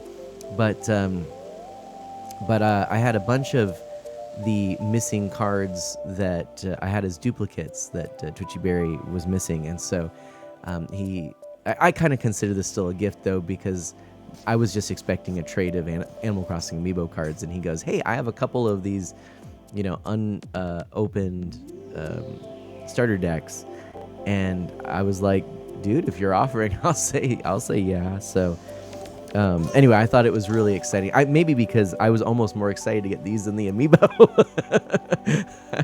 because it was reminding me of things in the past, playing these games. So we're gonna go ahead and open these up. TwitchyBarry, thank you so much. You shipped them very well too. They got here, I believe, unscathed, which is more than I can say for a lot of things. But here we go. This is the Dark Side deck first that I'm opening. Take a look at this. Oh, Seth is off to the dentist. Have a good stream. Thank you so much, and have a wonderful time at the dentist. And funny enough, I just went to the dentist yesterday, so tell him I say hello. Just kidding. All right, so right there, I love cracking open a deck like this. There's something about just fresh cardboard, especially old games. I got a bunch of the similar types of things for Middle Earth, the sort of starter decks that added. I never seen it. But it felt so good to open them. I was trying to flesh out my Middle Earth collection. That's the one I went back to try to collect more for. But here we go. So there's that. And these decks, aside from the reprints, and it's a fixed list of the cards in there. Right. You got the rule book, which describes it and gives you a little how to play. Some of the newer rules find its way into that, but it's not a complete rule book because it's simplified for just the deck you've got, basically. But they did include 2 cards that you could only get in these decks, one in each deck. That first card you see there, Admiral Piet. Oh yeah, it's the dark side one, and you couldn't get that in the booster packs for any set. It was only it was a Death Star 2 card, but it was only available in these decks. They did a similar thing at the Star Trek game with the Trouble with Tribbles. They made some precons for that too, and did one unique card that you could only get there, just to try to, I guess entice people to buy it who had a lot of the other cards and were just collecting cards, as opposed to you got a summary on the back there for the different phases of the card game and all that. So different types. You got your locations, your personnel, your vehicles, interrupts, equipment. All these different sorts of things and actions you can do. The 2 cards. Yeah. Piet is a fairly useful one in the right context. So. Rage Mage Roko is in here, so enjoy your lurk, Rage Mage Roko.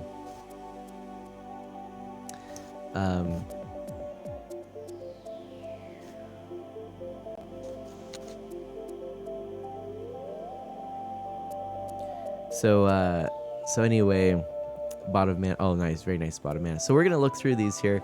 So there's the Admiral Piet there. That's a good one there. And I'm gonna just make a little room. How am I gonna do this? I'll do it. I'll do it this way, upside down. There we go. You can see the symbol in the top right corner underneath the 1. Oh yeah. Those tell what expansion these cards were originally from. So Piet has the one for Death Star 2. Tempest 1 there, the little icon there is for Endor, and you can see the dish that it was from. That's one of the other rares that they reprinted in. And handy, those big walkers are pretty strong. And they've got immunity to attrition, which means they're harder to get off the board once they're down. So the other rare is your next card there, the Tempest 3 Scout Walker.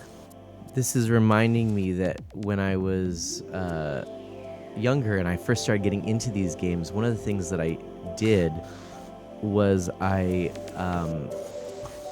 would take my parents' camcorder, VHS camcorder, the full-size VHS, and I'd put some music on cassette tape on my stereo, and I would go through all of the cards that I would get, even in a fixed deck, and I would read them aloud. So I'd be like, imagine this. Yeah, I'd have maybe some Star Wars music behind this.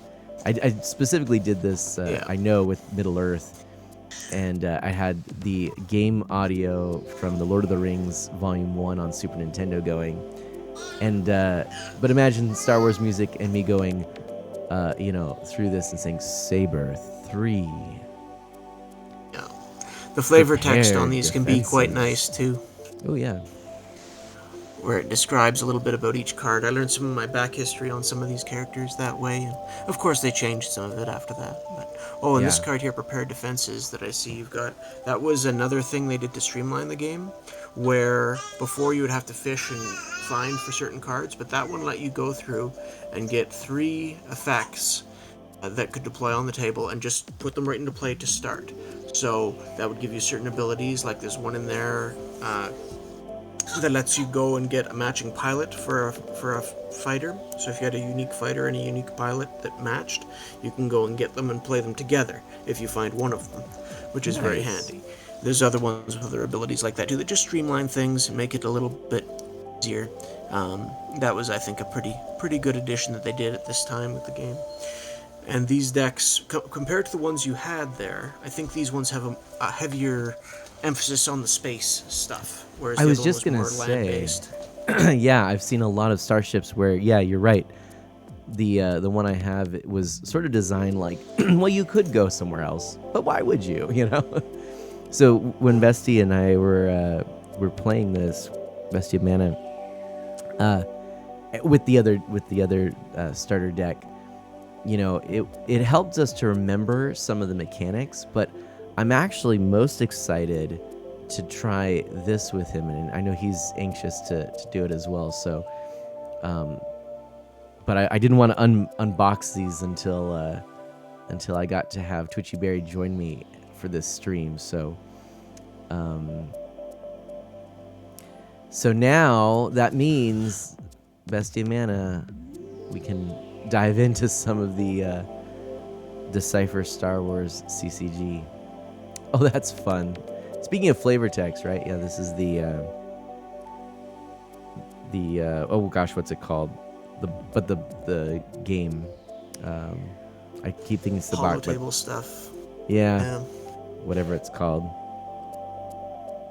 I used to know. Yeah, that was a whole side game where certain interrupts or effects, I think, had the Dejarak or hologram in the top, and you could play them as a character on specific holo sites, like the holo chess board and stuff, using their destiny number, which is the top right number, as their power and ability, basically, and you would just, play them that way. But that's the other thing, for games that require sort of random draws, which this game does, this game uses those destiny numbers in the top right. So you would draw destiny to see if something happens, you flip the top card of your deck and see, what that number in the top right is, and maybe you had to have a flip with less than the ability of one of your characters on the board, or maybe you were trying to hit something, so it's a weapon draw and you need a high draw. You had to balance all that out when you're building your deck and keep that in mind, and not have, only low numbers in your deck. If you drew a location, it counted as an, absolute fail, basically. Whereas if something actually had a printed 0, which was quite rare, then it could be added to, like if it was a draw +1 or +2 or something. Is that Andor? There's a slight difference there. No, I know it's not, think but so. But it should, for some reason it just kind of looks a little like Cassian Andor. Yeah, a little to me. bit. Some of these background characters are... There's another one of the hollow table creatures.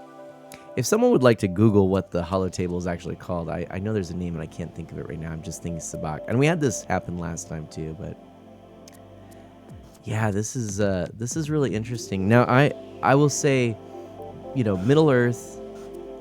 So in terms of CCGs, this is the one I started with, but I didn't really understand the collecting part of it, so I pretty much stuck to my starter box, and my friend and I would just play that. And had I actually maybe been a little more familiar with the concept, or even indeed played something like Magic, where it is a lot easier to get into, I suppose I may have actually tried to get more of the cards and played this a little more seriously. But now I'm excited to kind of dive into this, and then maybe that may open up the world of using some of Bestia Mana's cards, that we might make some decks out of what he's got and play some of this, because that's what we've been talking about. But this game I really enjoy. Middle Earth CCG, I really want to play it, because I don't know that I've ever officially played a full game correctly. Because the rules are so strange. I think I tried that one once or twice, but I'm not sure we did it correctly either. Yeah. I mean, I've put hours into that game, but we would either not be able to finish because we'd be looking through the rule book for so much of the game, or when we did finish, we're like, okay, that was fun. Did we do any of that right? But then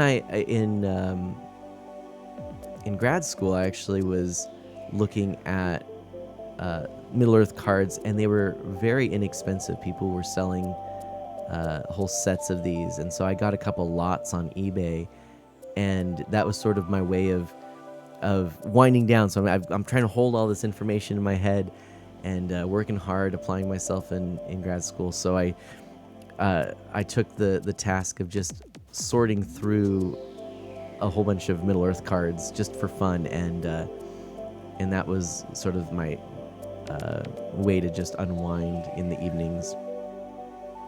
So I have a bunch of those cards I might want to look into and teach and learn. But what I found was, after those two games, I was introduced to Magic and Pokemon. Didn't really play them a lot, but I tried them. And then I eventually had a friend who was into Magic, and so he wanted some people to play with, and so I played Magic with him and said, oh, this is pretty easy. And then I discovered the Hercules and Xena card game, which is also by Wizards of the Coast. And it's sort of like Magic Light. And so if you take this as one end of the card game spectrum, then that's sort of the other, and that's a game which anyone can pick up in very few minutes of explanation. I remember even if they never played. Overpower was another one that was very basic, sort of introductory game where it's basically just which number is higher, or that type of thing. Was that? I want to say that's the one. I can't remember for sure, but that may be the Wizards of the Coast game that was using the same system as Hercules and Xena, because their idea was... I don't think so. I think that was Upper Deck or something. I can't remember what it was, but But the Hercules and Xena, the idea was it was a system.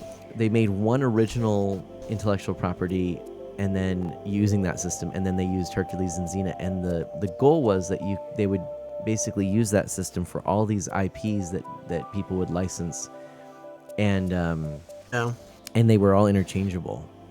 But it never really People quite got liked to the that system for this Star Wars game quite a bit, and after they lost the license, they tried to make a game of their own without an IP attached to it, based around that system, called Wars. I know they had a couple of releases, but it never really took off, unfortunately. That's a bummer. Yeah. Yeah, because the system of this is actually really unique. Dejarik Dash is suggesting is the name of the Hollow table game. It could be. So that is a full deck there. So now here I'm just confirming though, but this is the full deck you would play with if you were the dark side player, right? Yeah. Is there a sideboard in this game? I deck. can't remember. No, not as such. There's nothing of that. They kept it fairly simple. There were side decks aplenty in the Star Trek one, but not in Star Wars. Now tear that off. And here is the light side deck. There we go. One, as I recall, when they released, was a little bit more popular just because it came with some main characters. The light side deck? This game, when it first released, this Star Wars game was notorious for not being able to find your main characters from the movies. They were all rare 1 cards in the base set. That's why that little starter you had, where you actually got a version of Luke, even if it wasn't the best, and a version of Vader was a draw, because you actually got, the main characters right in it. They came out with another similar one a little bit later with Leia and Chewie in it for the Hoth one, similar to the one you had before. Oh right, yeah. But again, those were sort of watered down versions, sort of special for that release. Whereas with this are reprints of ones from basically the previous sets and whatever. But actually getting your main characters from the film in this game could be quite bothersome if you're trying to get them from packs, and if you were trying to trade for or buy them, they were more valuable. So in some sense it was nice that they had value, but in other ways it was just for someone trying to get into the game, tricky to find them. What was the name of the game you said that did that better, that actually had more or what was it these you were saying did a better job than the introductory, or I kind of missed the first part of that you were saying. What was it that had more characters, that was more successful? Oh, sorry. It was between these two, the light side and the dark side deck. As the light side is more associated with the heroes, there's more of the hero cards in it. So if someone was going to buy just one or the other, more people would tend to prefer the light side one. Gotcha. Yeah, and I always thought that was interesting how, unlike a lot of CCGs, there really is a distinction. So if you get a booster pack, you might get some light side or some dark side cards, and they actually have different backings. Usually a fairly even mix. Right. But how interesting is it that, that part of this game is that you actually do have 2 different factions baked in. Another thing I noticed about these, by the way, is that they are the black border. Because there are so much fewer... Yeah, that's true too.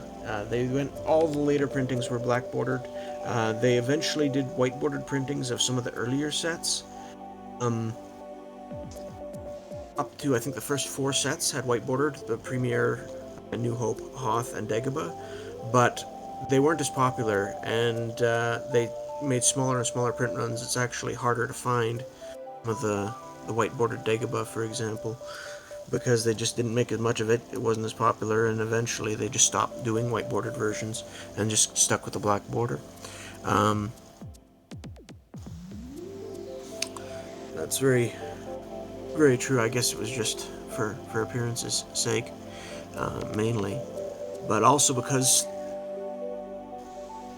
I guess, just of power level, and because there are so much fewer sort of main characters you could consider in the dark side from the movie, the ones that there were tended to be more popular. So Boba Fett was very popular. And Darth Vader especially was like the chase card in this game. He was one of the strongest. He was, people would want more than one copy in their decks, and it was hard to find. So that was sort of the... And then on the flip side, you had Obi-Wan, who was almost as strong, but, you had a lot more other options to play along with him. So there was that sort of dynamic going as well. Did I lose you? I'm not hearing.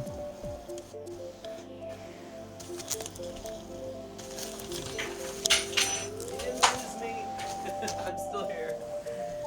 You didn't lose me, no. I stepped away for a moment to grab something from the other room, but I have wireless headphones, so I heard everything you said. I'll be right back. There's one more thing I want to grab. Fair enough. Yeah, an Akbar, the top card you've got shown there was the other card which you could only get in this deck. And so he's maybe not a main character, but certainly a very recognizable character from Return of the Jedi film. So it was a nice addition to this deck for sure. And he plays well with your capital ships, which the light side has very few of in the earlier sets.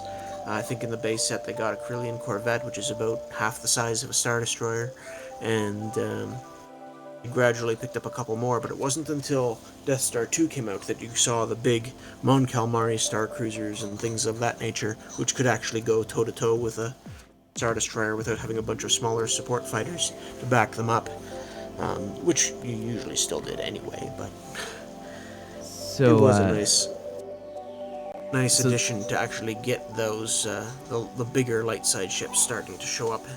That's exciting because I've never actually had a chance to experience those things. And Napsy says if you've ever played Munchkin, they made a Munchkin CCG that lasted no more than like 2 years. A CCG of it. That's interesting. I didn't know that. I know about the the RPG, tabletop RPG. And Grazer asks what the name of the CCG is. It's actually Star Wars, the customizable card game. Yeah, and that's another difference in terminology too, because back in the day, when Magic the Gathering came out, it was one of the first, and the whole idea of these collectible card games was just new. Nobody had a term for it. Decipher's games, they came out with the term CCG, and I think they might have actually patented it. So CCGs were sort of their thing, and then TCG was sort of an equivalent sort of term to same type of games, but that's what Magic and other games tended to use more, because I think Decipher it sort of pigeonholes CCG somehow. Right. I think you're right. I think they must have gotten a copyright or something on the term. Yeah. This is the deck from the introductory 2-player game, and you can see it has the white border, and so those would be playable in events and things like that, but their value was lower. The black border was your booster pack that came with the package? Well, no, actually, interestingly enough, the booster pack that came with that introductory set was a white border. Oh, okay. I wasn't sure whether they'd put in which version with that. Yeah, and then these are the black border. So I must have gotten, maybe one other booster pack, maybe 2 other booster packs over the course of the game. This is literally the extent of my card collection until you helped, I would say, effectively double my Star Wars collection. Okay. So, and then in the black box is my yeah, that Luke Skywalker's a nice one for sure. If you've got only a few to add, that's a good one. Yeah, you're talking about this one here? The black bordered Luke Skywalker from the base set was funny, again, a very popular card. But this particular one was interesting because this one I actually found in a drawer of a house we were renting. It was, one of those drawers you pull it out and then you can see underneath it, and there's like a bottom to it, a floor, and there was a paperclip and that Luke Skywalker card, and I thought, this is the weirdest thing, but I didn't question it, and I took it and added it to my collection. Yeah, like I said, it was a rental, definitely a so card who knows? That was probably maybe after Vader and Obi-Wan. That might be the number 3 card that people were searching for in the first set that came out. Now it is a little rough, You know, but the Millennium Falcon might be up there too. It's hard to say, you know, what people were, but it was definitely one of the chase cards. it's definitely not in good condition. You know, it's got some play wear, because back in the day nobody sleeved their cards, right? You know, but yeah, that's typical. Ooh, Chewbacca of Kashyyyk. That's cool. Yeah, it's a little different version of Chewbacca. The first version that came out in New Hope, more to do with droids, and it was an alien and a rebel for the very first time. It had sort of both icons in it. There was some neat things about it, but this one is more more tied to, you know, how he appears in Return of the Jedi during the Endor raid. Gotcha, that makes sense. Well, in Return of the Jedi, as Dash Magnum and I were talking, that is my favorite Star Wars film, so it is pretty exciting to have. The other neat thing about Chewbacca too is because he was power 6, he was very strong, but only ability 2, he was a target for weapons often. People would try and shoot him with a blaster or a lightsaber or whatever. So for this version, they gave him a Wookiee roar ability or something like that, which gave him a higher defense value and made him able to hang around a little longer. Nice. Yeah, I'm really looking forward to playing this. That's the thing, is, you know, I'm gonna put penny sleeves on this because I'm cheap when it comes to sleeving my cards usually. But I'm Penny sleeves are usually the best to play with anyway. They're easiest to shuffle, in my opinion. But just my opinion. I have both, and I've used both over time.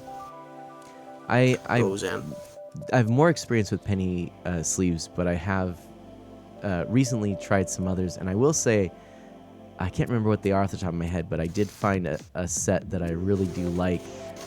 But I wish that they had a clear back, because I actually prefer the clear backs in most cases. Yeah. Nice to be able to see. Unless your cards are, you know, very beat up and obviously marked in that way. But that usually, unless it's a tournament or something, people don't usually nitpick too much about that. Right. Let's see, who's this? Yeah, and this one, obviously, the General Solo and the Chewbacca are the two other rares beside Admiral Akbar. But I do not recall seeing this character. This is an interesting one here. I got a delay on my end, so I'm not quite sure where you are, but... And that's the other thing to note with these, is if there's a dot beside the name, it means it's a unique character, and if there's no dot and it just says Stormtrooper or whatever, then it's generic and you could have as many copies in play as you. Eric says my favorite are Eclipse sleeves, and I think that actually very well may be what I'm thinking of. I think they are Eclipse. I'll have to double check, but they could be.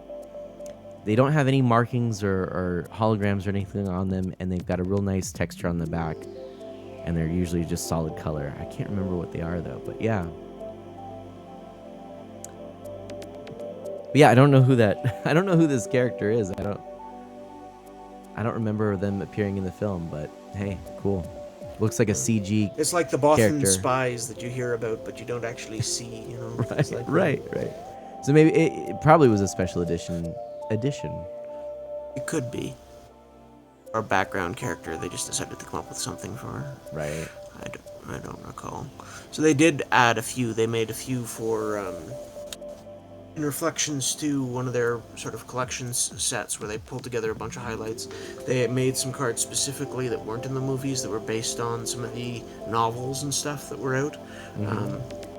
And so you had cards for Mara Jade and Grand Admiral Thrawn and a lot of the other heroes from those books, which I rather enjoyed, but sadly they've removed all that from canon now. And maybe they're starting to pull back in a few, but yeah, that was one of the things, because again, that was the time when I was into Star Wars novels as well, and I read a bunch of them. And then when they kept but made a few minor changes to what had been previously told to us for the prequel trilogy.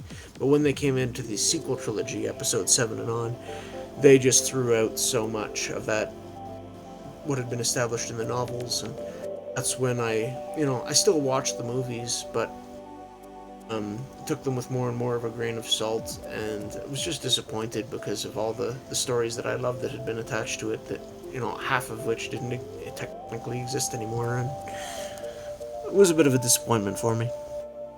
That's a bummer. Yeah. These newer ships, the A-Wings and B-Wings, those were introduced for the first time in Death Star 2 as well, along with the bigger things. I was going to just share that I really always liked the X-Wing is such an iconic design. The TIE Fighter is an iconic design. I enjoy them so much. I think the Y-Wing looks amazing, but these two I always felt really were like the lowest class citizens of the Star Wars ships, and they're actually really cool. I've always thought the A-Wings were neat, zippy little fighters, and then the B-Wing bomber is just, for a bomber, it's a very unique design. Like the idea, when you think of a bomber, you think of like all the World War II bombers, and this kind of takes like I think of it like, here's your bomber, hey, let's just make it this. Like, it's kind of brilliant. I like it. Anyway, I don't know if that made sense. One of my brother's friends growing up had the toy of the B-Wing. And, cool. We had picked up some secondhand stuff at a garage sale that was, really beat up, a medium transport and some TIE fighters and some other odd characters and stuff. And tried to piece them back together, but parts had gotten mixed in with the G.I. Joes, and we never did get everything fully sorted. But we had fun with it. Well, that's the important thing, right? Yeah. And I'm telling you, I really, I'm so giddy about this because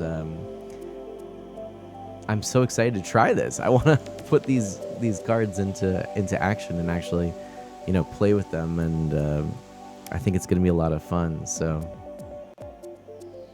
yeah. By the way, if anyone out there could just confirm that the audio balance is good between TwitchyBarry and I think we're good, but of course I just did make a change too. Yeah. This all is the blasters and starship weapons, those tended to get less play in the game. If it wasn't a lightsaber, you didn't see weapons used much.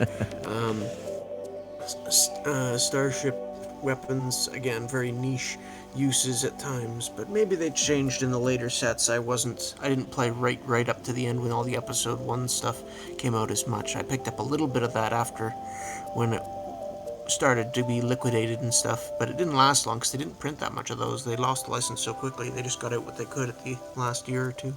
Was there actually I didn't realize there was in the Decipher Star Wars Episode 1 content. This is interesting.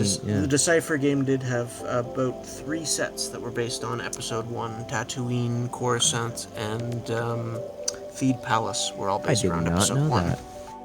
Yeah. The reason I'm putting this trickier to find. I bet. Especially the last 2. Oh yeah, well I bet a lot of people wanted Theed Palace. This is interesting. I'm just noticing. I was trying to look at it. I think this is a painting. So this was probably an attempt to sort of say, well, hey, we're gonna make a character here that's a part of Rogue Squadron.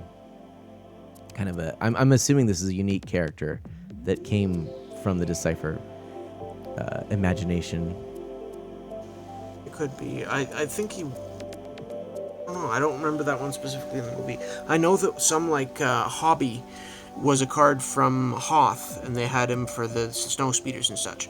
And they actually made him his own unique X-Wing that matched him in this, and I think both are in that starter.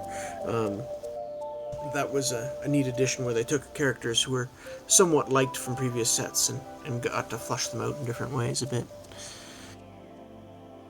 That one, I think you showed. Yeah. I think he's a Y-wing pilot. There's some of them that give bonuses to force trains, which can be a very handy little ability to have. Dash says Thrawn is canon again, by the way. Also love the A-Wing from the X-Wing Flight Sim. Oh, yeah. And Rogue Squadron was always good. And thanks for the comments on audio quality being good. And Eric says, I took a look.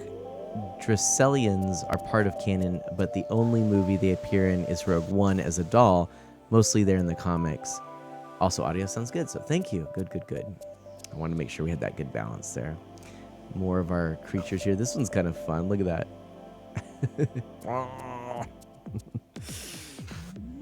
That one was a handy card because if you lost a battle, you could use it instead of having to lose, 6 or 12 force because you got trounced. You could just lose that one card instead. Nice.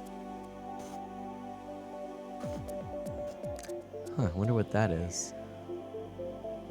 I've never seen the proton torpedoes look like that, but they are apparently enhanced. Tatooine.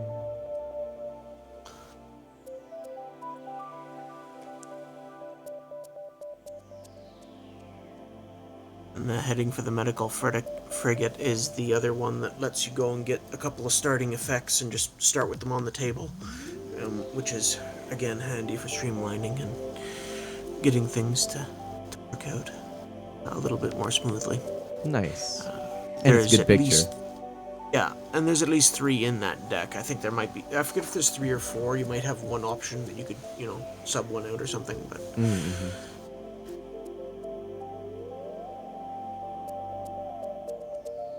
Yeah, having a starting location, and then when they introduced the starting interrupts, I think there was one in a previous set, but it only let you get one thing, whereas this one lets you get 3, but they're a little bit more restricted as to what type of the 3 are. So it became more popular.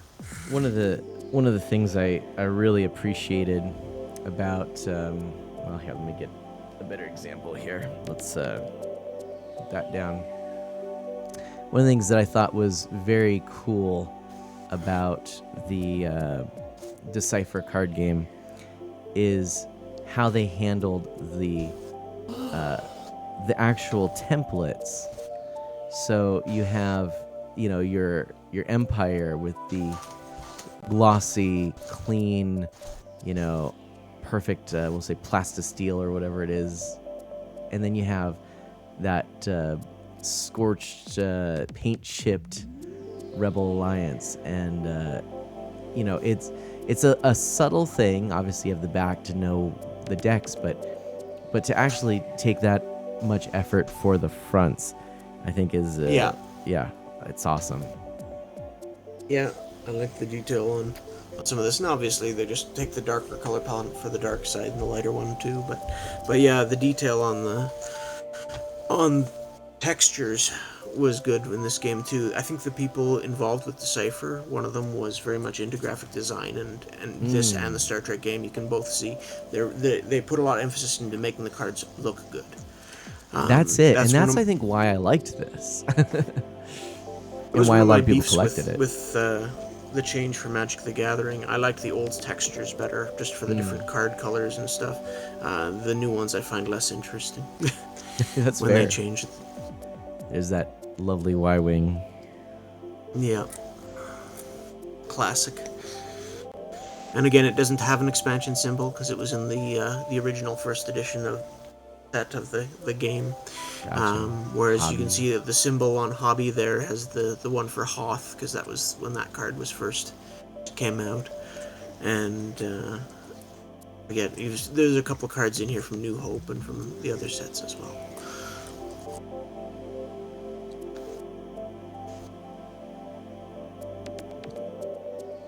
And there we go. It's neat that this, I believe on the dark side, we have that same location, if I'm not mistaken, but it's at night as opposed to during the day on this one. Yeah, well, and they usually have a little bit different statistics depending on which side played it, Similar functions, but...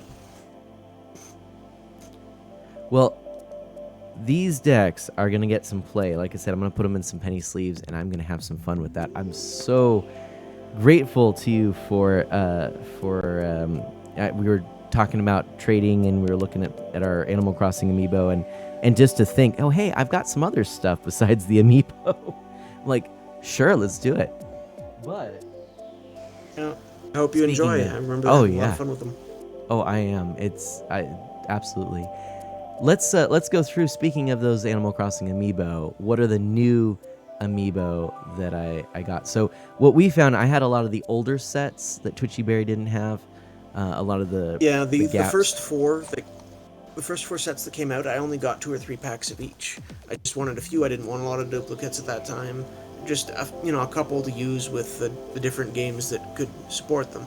And I found that was a decent enough selection. When the 5th set came out, I went a little bit more heavily into it, and so I had a lot more doubles from that. And I also, just trying to find packs, had picked up a couple more packs, I think, of Series 1 in there somewhere too. So I had a few odds and ends elsewhere, but not much.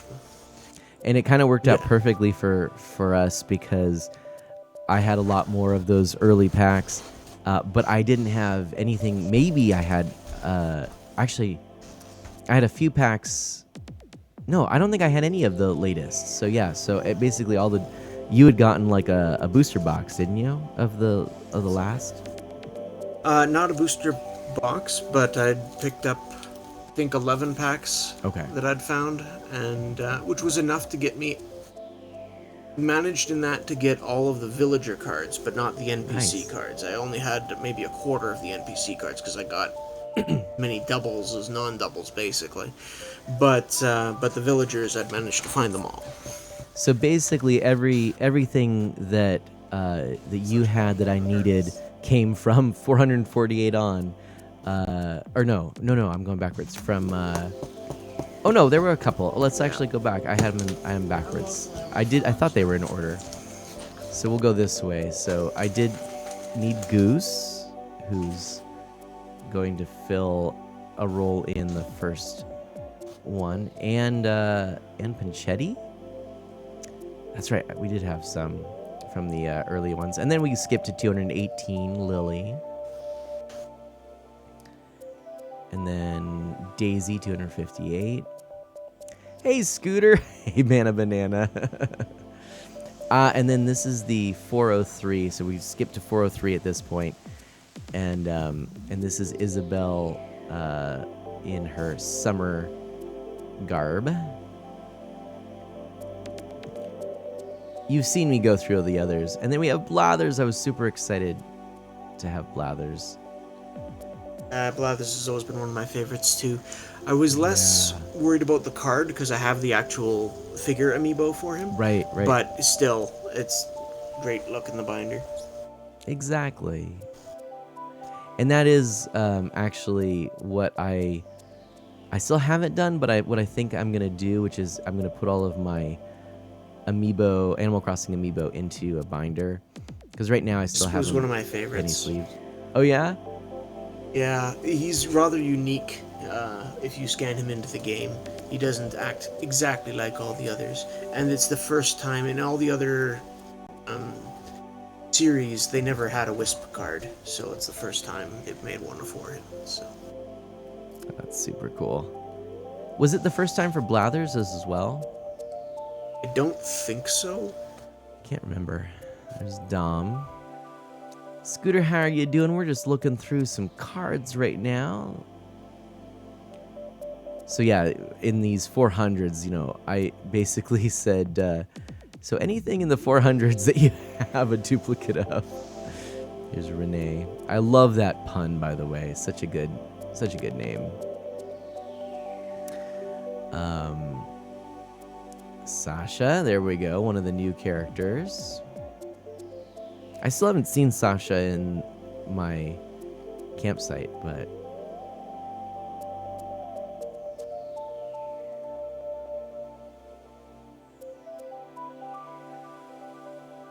it's funny to me how diverse the characters are in Animal Crossing. You can really get a wide variety Oh, and is that One of my supposed to be like friends- a Switch reference? The red and blue? Is this one of the newer characters? I don't know. Tree, I don't know. I think that they were just sort of a scientist type character. Okay. One of my friends, his town, he picked, I think his name was Quetzal or something like that. He's a big bird fan, and so all his villagers are various types of birds. Nice. And there's certainly no shortage for him to choose from. There's a lot of different. There's like 3 or 4 different models of types of birds, and then each one has a selection as well.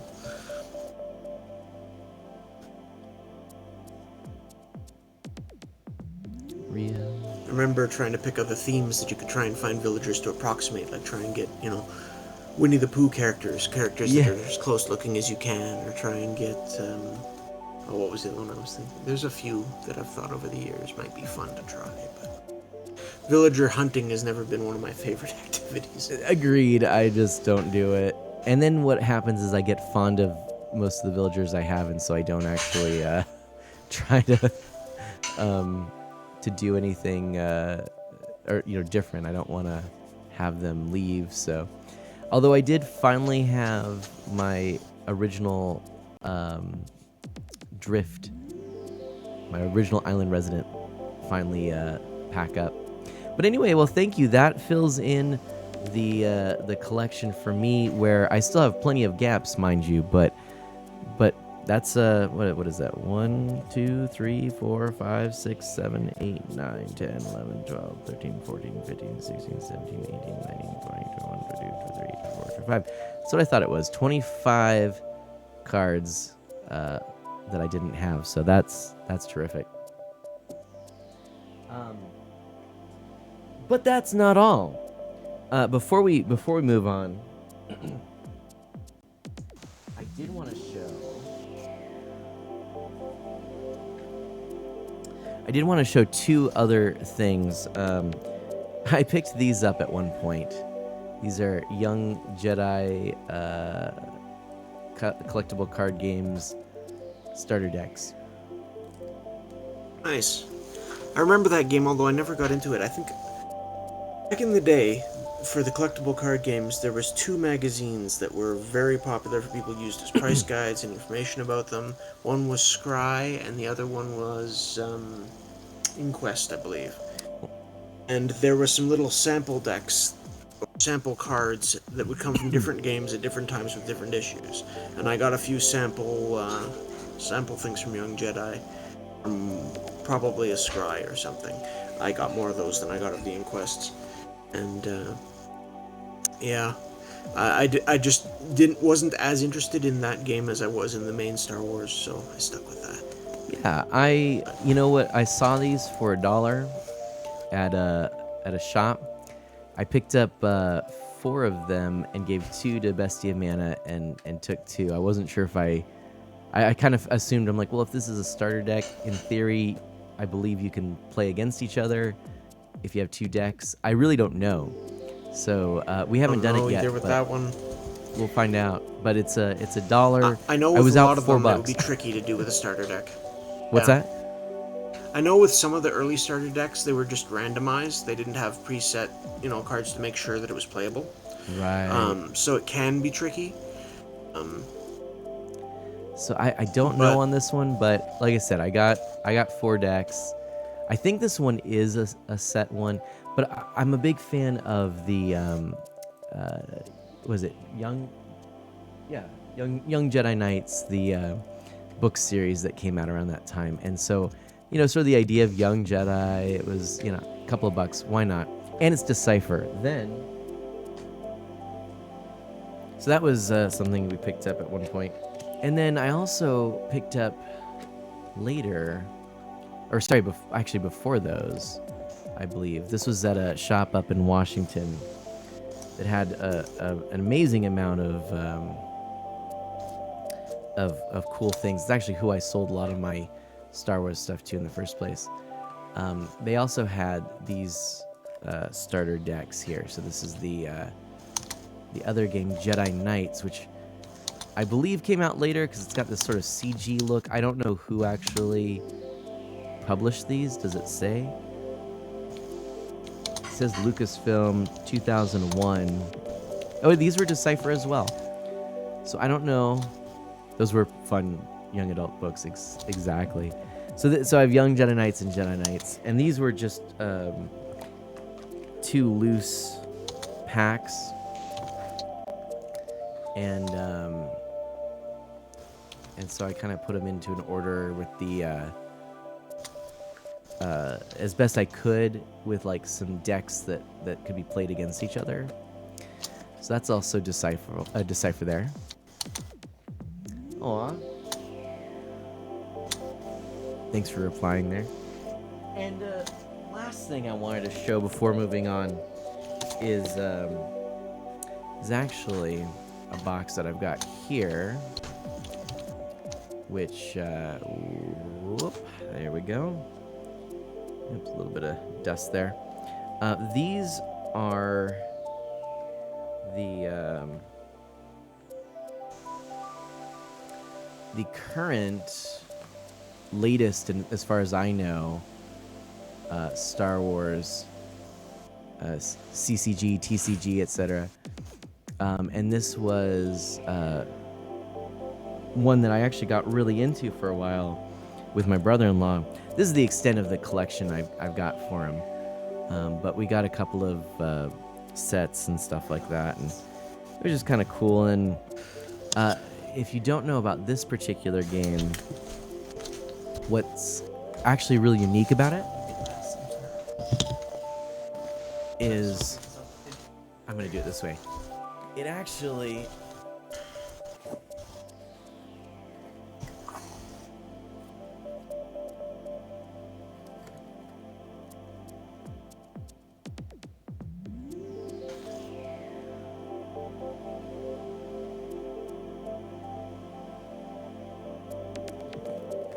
it comes with dice,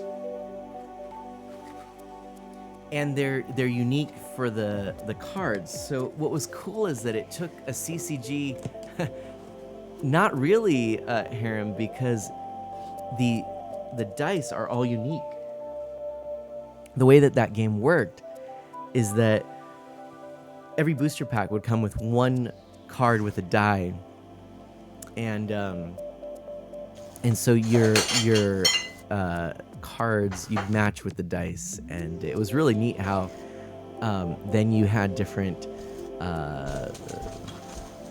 chances based on the dice itself, not just your stats on the card. And it really, for me, it was a neat mechanic to bring into the world of CCG.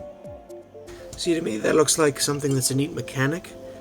The amount of overhead that it brings in. Yeah. I think that's why it failed, because it's out of print now. They it was short-lived. Yeah. And I think it was a lot of fun. We would play it, and we got more like the starter packs, but then what we would do is we'd go to the comic store and we'd like buy each other a booster pack just for fun. And so there was a good like 6 months that we were pretty into it. And then it just as the game faded, we sort of lost interest in it. But it's still fun to pick up and play from time to time. So, all right. But that leads to, speaking of ideas, and in the world of CCGs, and trying new things. Harem says seems a little like Yu-Gi-Oh! Dice Monster, because each die is different with the way it opens. Only know what was in the anime. Oh, okay. Cool. So, TwitchyBarry, there was one other thing that you added into this, and it's something I'm willing to guess not many people have encountered. And probably not. And well, it's one that I've got a little less to say about too. I played it for a while with my brother. I found out recently that they still have been releasing sets for it in the last few years here. But yeah, it's definitely more obscure in some ways. It's not this. It's this. By the way, I just grabbed it's not actually a full Bible, it's just the Gospels, but this sits on the shelf behind me as well, so a really nice edition. Do recommend for the Gospels. But this starter deck right here, this is what you sent me. The 3rd edition of Redemption starter decks. And Scooter, me and Mana need to chat. Yeah, that's true. Dash Magnum, I feel, is also going to appreciate this. But about to say I'm familiar with the Bible, Dash says. Redemption is a collectible trading card game of biblical adventure. Players use heroes to rescue lost souls, overcoming any evil characters that oppose them. In Redemption, you may custom build your own deck. Designing a new deck allows you to continually discover new strategies for victory. To build your deck, you may purchase booster packs where common, uncommon, rare, or ultra rare cards are found. Trading cards is fun too. Inspiration for all Redemption cards is taken from the Bible. We at Cactus Game Design strive to provide the best scriptural reference on every card. Enjoy the fun and master the strategies for ages 7 and up. I remember I introduced this game to a couple of my friends. We had one friend who we played mainly card games with. My brother and I played this a bit. But one of his comments when we were introducing this to him, just in the terms of the mechanics and how the game worked, was, the Son of God card is just so overpowered. Yeah. Which completely makes sense. It was designed to be. So I'll be right back. I found that amusing. We did, there were a few expansions to this. We used to find a few, at a Christian bookstore that we frequented. For a while, we used to go to a music camp, Presbyterian music camp in the summer, and my mother, for a couple of years, was in charge of stocking the souvenir table, t-shirts and cups and stuff like that, and she would bring in a little bit of this for that. And that was, I forget if that was how I first encountered it or not, but we played a little bit off and on for the first 2 or 3 editions, and I remember picking up a 4th edition and keeping it sort of sealed as a collector box for a while. But I've seen that recently, like I said, the last couple of years, they actually came out with the 5th edition, so there's still some use of it somewhere. Well, I can't say I've seen it around much. I just know when you said, we were talking about things to trade, and going through the Animal Crossing amiibo, and then it was like, well, I've got some other stuff here, just to make this trade. You mentioned this, and I thought to myself, this just sounds like a fun thing to look at, to kind of explore, and to share, among my own church community as sort of a novelty and something kind of interesting, and it might be fun to play, as well. So let's open this up. A little. I think this was in shipping. A little nick on the corner, but that's all right. Here we go. You can see there's 2 decks there, and then it looks like, actually a couple of things here. So first, Rulebook too. Well, I guess I'll just take the whole thing out. There we go. Oop. Oh, card came out. Not sure what I just did there. I think those came from this side. We'll just put those right there. There we go. Deck E, Deck F. That's what they're... First edition starter decks were A and B. Second edition were C and D. So they sort of have continued with that. Okay.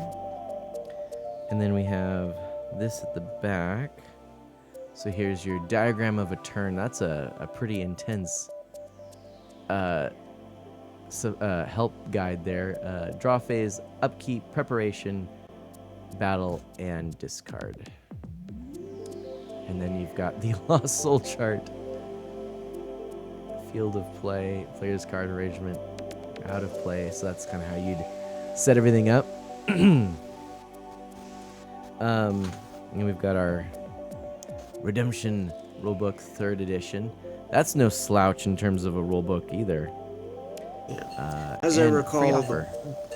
the first one to Rescue 5 Lost Souls won.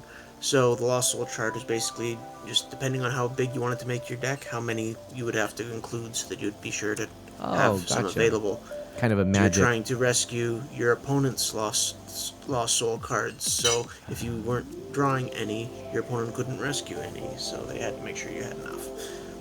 So it sounds like I don't know. Maybe this is still good. It sounds like they're still printing this. So I wonder if I could send in my for my free expansion booster pack. We'll see. I don't know. Anyway, well, I guess so. I'll try and keep these decks separate. Like I said, I've already sort of shuffled them together. I'm just curious on I was one of the things I really wanted to know is what do these actually look like, and I'll get a nice close up with the better camera. I really want to get a better camera for the downward camera at some point, but it's a kind of a terrifying skull in the corner, sick unto death. Oh boy. But I'd say the artwork, at least on a quick glance, appears to be sort of I would consider this the 1950s to oh well, wait, this changes some things. I was gonna say like 19. This looks like a 1950s to 19. Well, let's be frank, to today Catholic prayer card, but it's sort of that 50s, 60s, 70s style. Very sort of soft, But then, oh boy, what do we have here? Now this looks like a 19.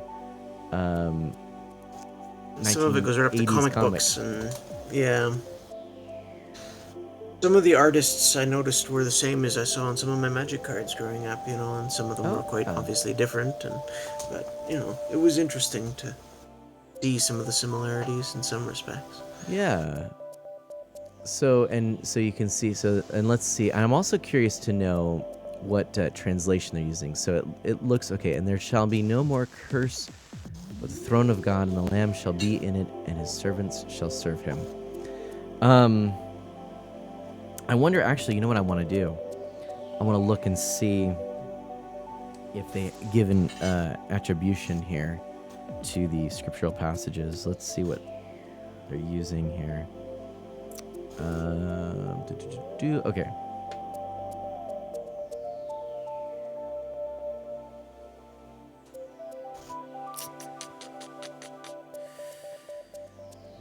Maybe in the back. Nope, that's just an example. It's funny, but there are rules on the use of certain translations of the Bible, that are in print and whatnot. So I'm wondering if they used a version that was not bound by that, but I don't see any attribution. Yeah, there's lots of translations that are out of copyright, range. So, which usually means usually means an earlier or an older version. Usually. But I was just curious to know. But yeah, taking a look at it, you've got definitely a whole bunch of. No, so that's a pretty striking.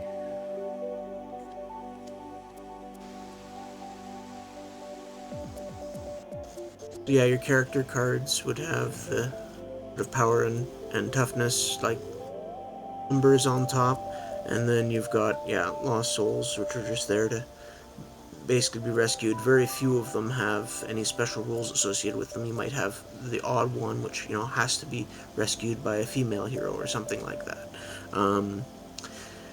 Then you've got the cards with the book are sort of extra effects you can play to give your hero some sort of advantage or do something.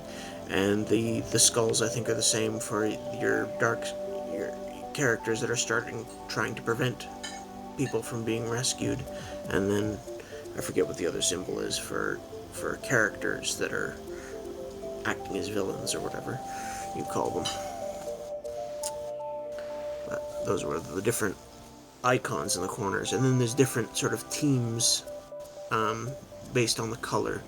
So the silver ones are angel themed, for example, and then there's other ones, I think, I forget what the color is, black and pale green and gray on the brown on the dark side. I think brown is where you get Ahab, and I don't know, different characters come in on different colors.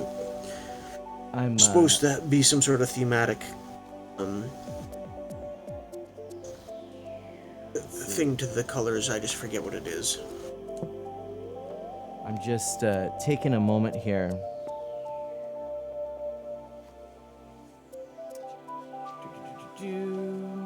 Let's see. I just want to. I had to go grab another Bible that actually has that's the whole Bible, not just the Gospels.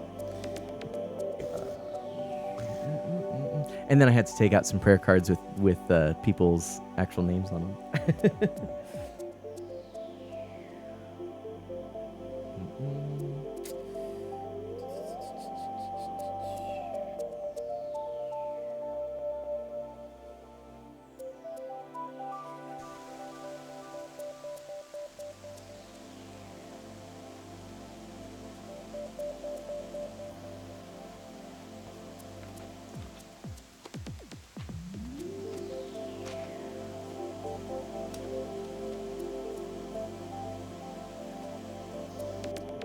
All right, so let's take a look here.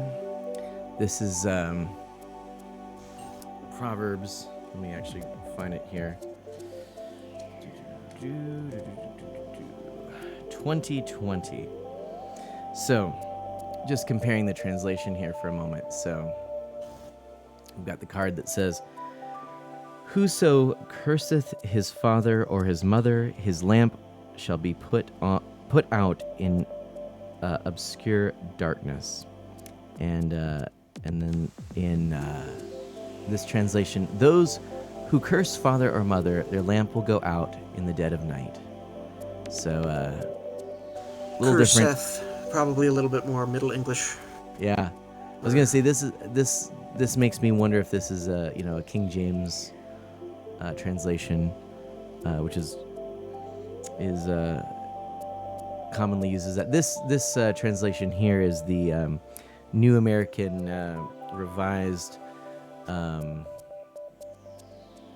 Edition, New American Bible, NABRE, often called the Neighbor, which is this particular edition is what is used currently for liturgy in the Catholic Church. This translation, the Revised Edition, revised the Hebrew Scriptures, not the New Testament or Christian Scriptures, but yeah, the Old Testament is revised a bit. And when we talk about that, revision, I'm sure TwitchyBarry and I we talk about faith a good amount. We're not talking about somebody going in and saying, "Well, I don't like what the Bible says about this. I'm going to change it." But we're talking about, as continued scholarly work and new insights come into things, and translations that have different focus or emphases. Some try to be more literal, some try word for word, some try to be more of getting the gist and the actual intent to be showcased, even if it doesn't use the same amount of words, etc. All those things. Yeah, and the Bible wasn't written in English, Crazer. It's written in Spanish. No. But that's that translation. Well, here, let's compare to one more, though, actually, just for funsies, right?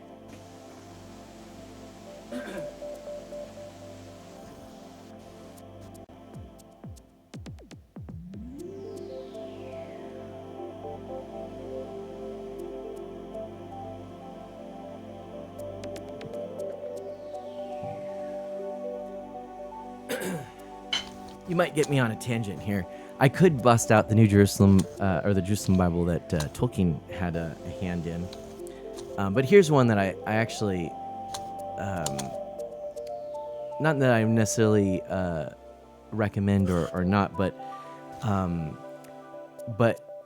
especially just for the ease of access, sometimes I love going to. It's written in very plain language, so you'll get this in just a moment here.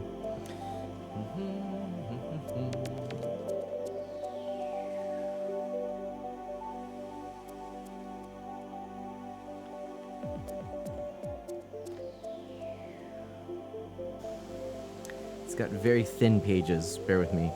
Here, I'll put this one back on.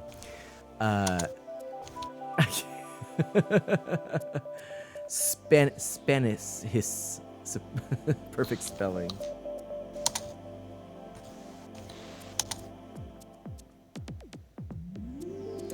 All right, let's look at here. 2020. If you curse your father or mother, there we go. So if you curse your father or mother, the lamp of your life will be snuffed out. So this is getting more right to the intent versus, I think I already closed the other one. The neighbor, which is, I put that one actually. Oh, no, where did I put it? What's going on? I'm losing Bibles. Weird. I swear I lost. Oh, there it is. Okay. Like what? This one, which is going more towards the. You confirmed it, Eric. Thank you. It is King James, and then King James, and so yeah, so you get a lot of the thous and these. There are some Christian denominations that are Mana doesn't lose his marbles, he loses his Bibles. That's funny. But yeah, there are some Christian denominations that really appreciate and prefer the King James Version. I personally say I find it tough to read because it just, it's not the English that we use today. But also, there are, depending on edition, there's editions that have corrected things, but the actual original King James Version does have actual errors of translation in it, which is why I tend not to recommend it as a first place to go. But sometimes just that language is very beautiful. I mean, you do get the thous and these, and whoso curseth his father or mother, his lamp shall be put out in obscure darkness. It's a pretty beautiful, flowery language. But anyway, but actually, in that sense, the Jerusalem Bible, which, like I said, J.R.R. Tolkien actually helped with some translation on that.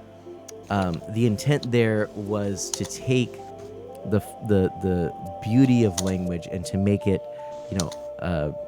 the translation to be very literary, and so that's that. Anyway, little tangent here, but this looks really interesting. I mean, it's very, what it reminds me of is it reminds me of playing games like this.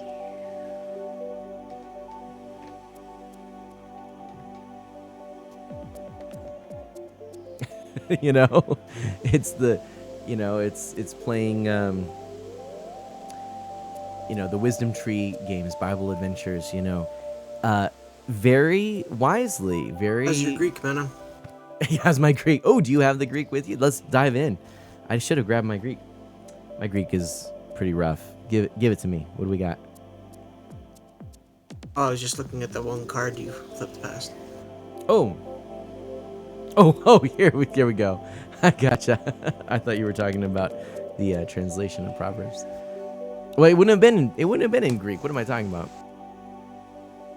Silly me. Silly Mana.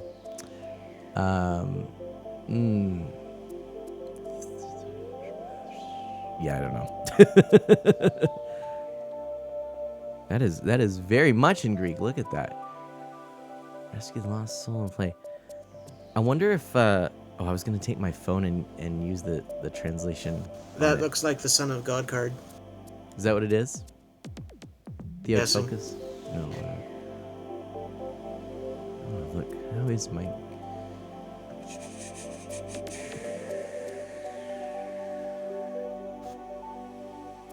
I'm gonna look this up here. Actually, I'm gonna dig into that a little bit more. I will dig into that. So, rescue any lost soul in place. So this is the Son of God. So it's Revelation. Okay. That's pretty cool. They even put in the attribution in Greek. That is, look at this. This is something else. Much clearer.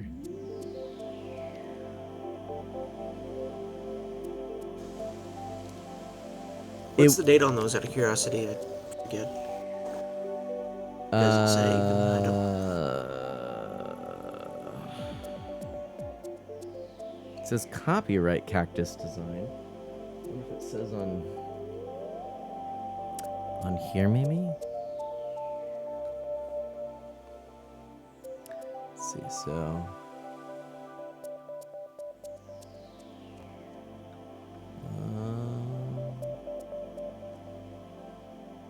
I think it was in here. Maybe not. I think Aramaic was only used for about a dozen or so chapters. I know there's the odd verse in, what was it, one of the prophets, Jeremiah, but yeah, I forget where the Aramaic comes in the original text.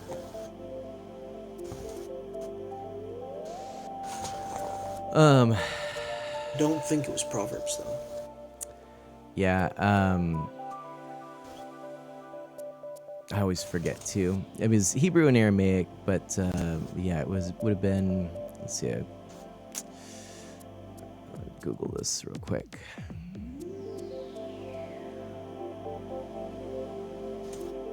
Yeah, Mr. Dacre, hello, welcome on in. How are you doing? Hiya.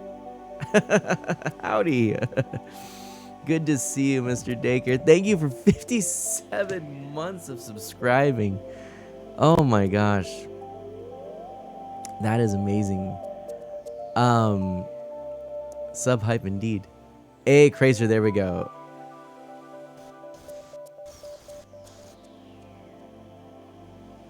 You may have cast the Shepherd of the Lord, but I will cast Tree of Temptation, followed up by God's all-seeing eye, which multiplies its power by each sinful card in the field, allowing me to resist the attack of all your sheep. Oh my gosh. Hebrew, yeah. Right, Hebrew would make sense, right? Yeah, Hebrew scriptures. But yeah, let's see. Okay, here we go. Oh, and that's the other thing is we have several things that early versions were also, we don't have like the earliest version of it written down per se, but like for example, Letter of Jeremiah, the oldest versions are Greek, but probably was originally Hebrew or Aramaic, probably Hebrew. Oh, enemy barrel. There you go. I'm sorry. Mr. Dacre, we are going through right now the cards which were traded between these are the cards TwitchyBarry traded. So this is a deck called Redemption, a CCG called Redemption. And there's some some neat artwork. Lots of different styles. I didn't realize that at first. I was thinking it was all kind of one style, but I do like that. That's cool. And so this would be a deck you could play against each other. So can you mix and match these, or how does it work? I think as long as your heroes and evil characters have matching colors with the effects you're trying to play on them, anything else pretty much can be mix and matched. You have to have a certain number of lost souls. The lamb icon, which is multicolored with the cross, those are restricted to 1 copy per deck. There's a similar icon for the evil cards that are restricted to 1 per deck. But aside from just, making sure your characters can use the cards you're trying to play on them, and there's another sort of multicolored thing that anyone can use, then it's fairly easy to construct a deck, as I recall. How Very easy it is to make interesting. a, tournament grade deck or a very successful deck, that's another matter, but just getting something that'll work isn't too bad. I don't know if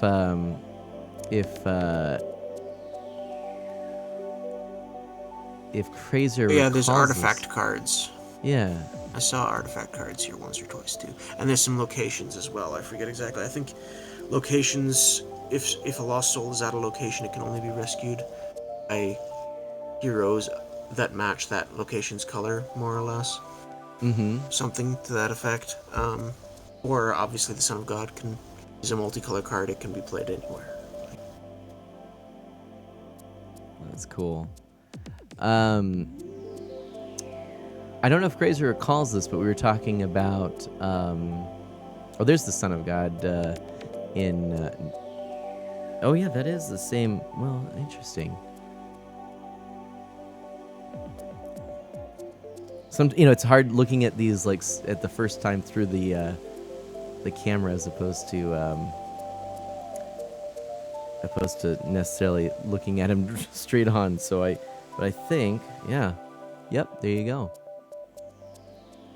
That's super cool. Neat. But if Krazer remembers it, I don't know if he does or not, but we were talking about a really awesome artwork from the same passage in Revelation? Sorry. I was just wondering, is it the same passage in Revelation? Let me double check. It is indeed. Yep. 'Tis indeed. I'll boost this one up, or push this one up to here so you can see it.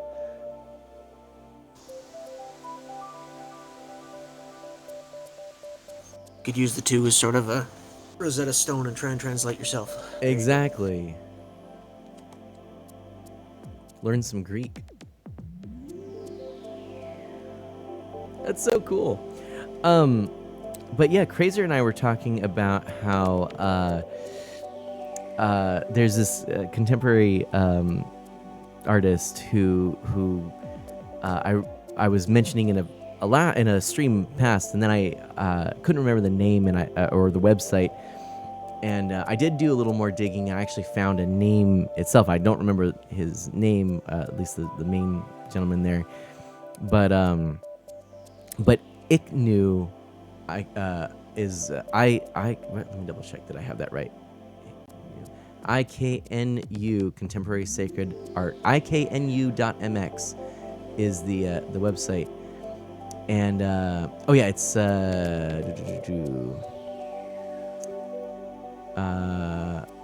Bernardo Ramon Faurer, maybe? Faurer? In any event, this is the link here. I'll just post it because we were talking about that, and I never did quite share that on stream, but because we were talking about it, it seems to make sense here. I'll throw this in here. That is it, and there's a lot of good stuff in there. I just love seeing how there's different depictions and things like that. Personally, I don't know, TwitchyBarry, what kind of artwork do you like seeing for religious artwork? What are some of your favorite looking cards out of the bunch? Oh boy, and stuff. It is crazy. See, it's hard for me to say. I like a lot of the artwork. I prefer more sort of the classical style, where it had a bit more of a realistic look than the comic book style-y looks. Mm-hmm. But I appreciate a certain variety of art, to be sure. I just hadn't thought enough about it to try and pick favorites or anything.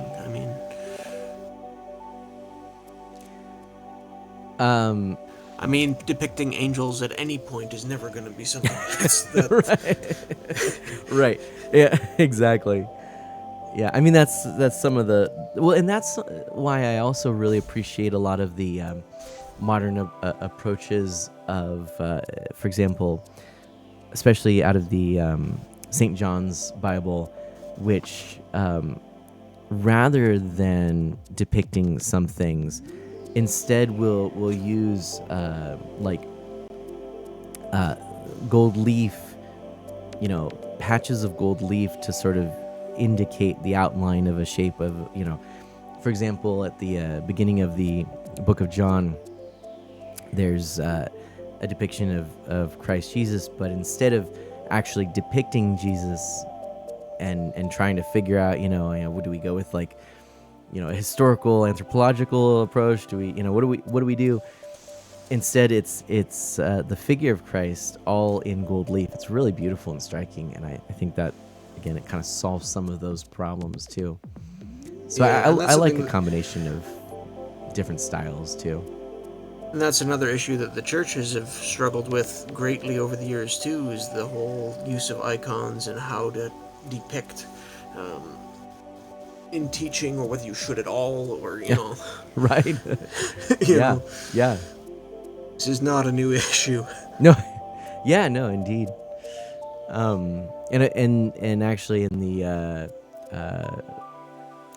earliest examples of the Eastern Church and iconography, it's a totally different way of depicting and a totally different sort of lens to see and view liturgy, even because for example, like the sanctuary is actually behind the iconostasis, which is the iconographic depictions of usually usually like the Holy Family and some very prominent figures from Scripture and and saints and things like that, and it's actually through the screens. It's kind of cool. In a pre-literate age, it was used a lot for teaching. Exactly. You bring people to the church and you would show them these images as you're telling them the stories or reading the scriptures, or it was used as a reference point. Generally speaking, being able to actually read the scriptures directly has been thought to be better where it's an option, I believe.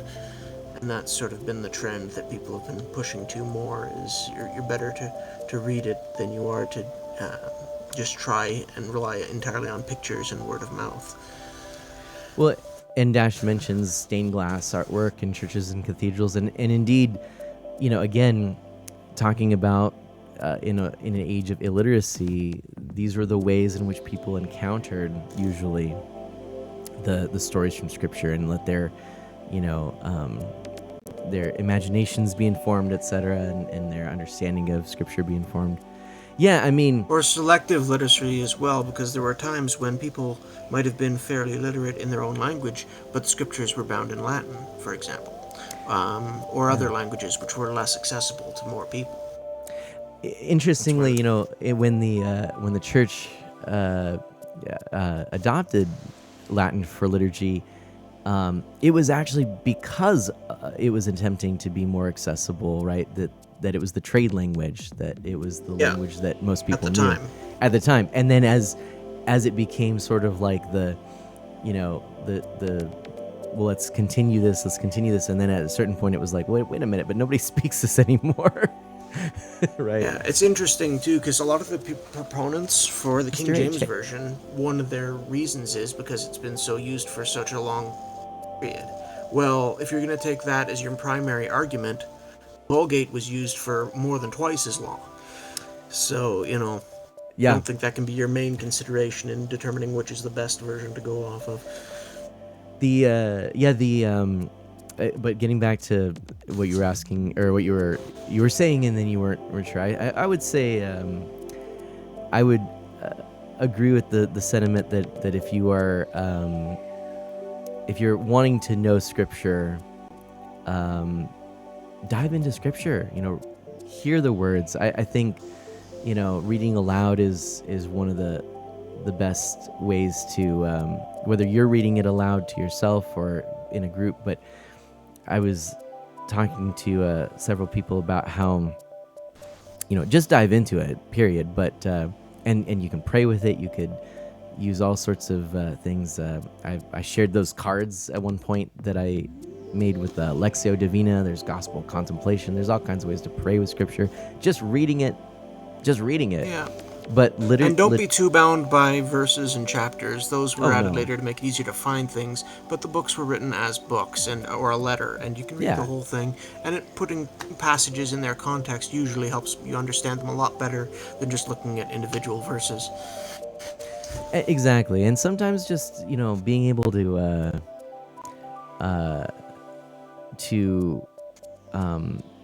encounter scripture liturgically is what I would say. This is again coming from my Catholic perspective, but that's for me where it really usually comes alive, because I know when I'm reading something, sometimes I'm not really picking up nuance or whatnot, but when I'm hearing it in the context of prayer and liturgy,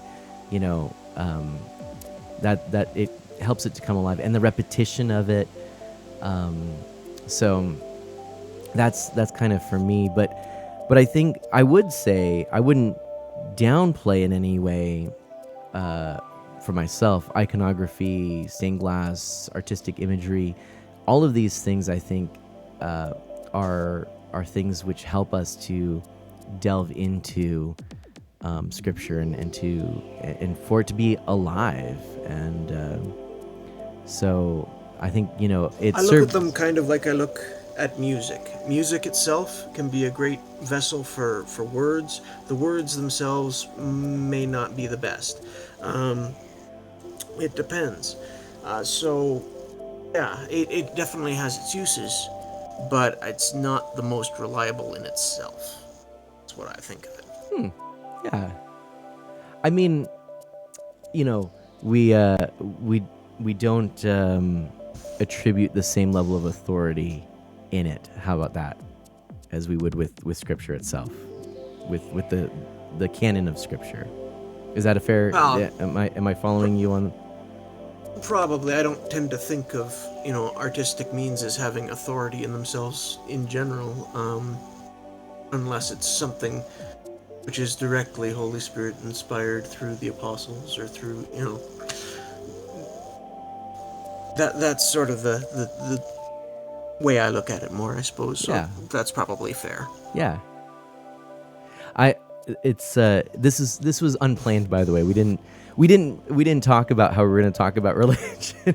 Isn't it great though? It's so lovely to have this conversation, actually. And Mr. H is here. I want to say hello to Mr. H. I also want to get back to Animate Barrel, who did ask a quick question, which is that a mouse pad? That Animal Crossing mouse pad? It is indeed a mouse pad.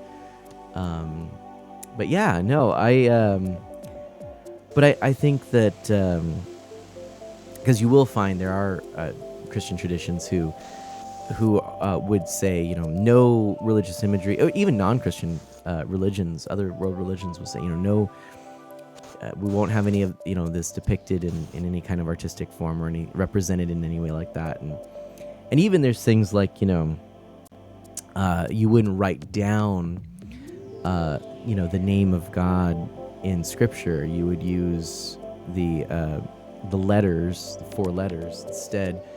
In Jewish tradition especially. In Jewish tradition, exactly. So, even things like that. And then in some Christian denominations, they'll say, no statues, no icons, no, etc.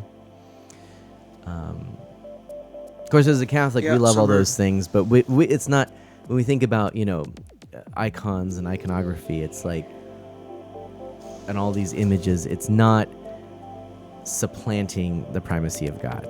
So that's the thing. and we it's think supposed about to be a symbol to point you towards the true reality. It's not supposed to Exactly. be, whether it gets into debates then as to whether you worship and the worship is transmuted and passed on, or whether it's how that all functions.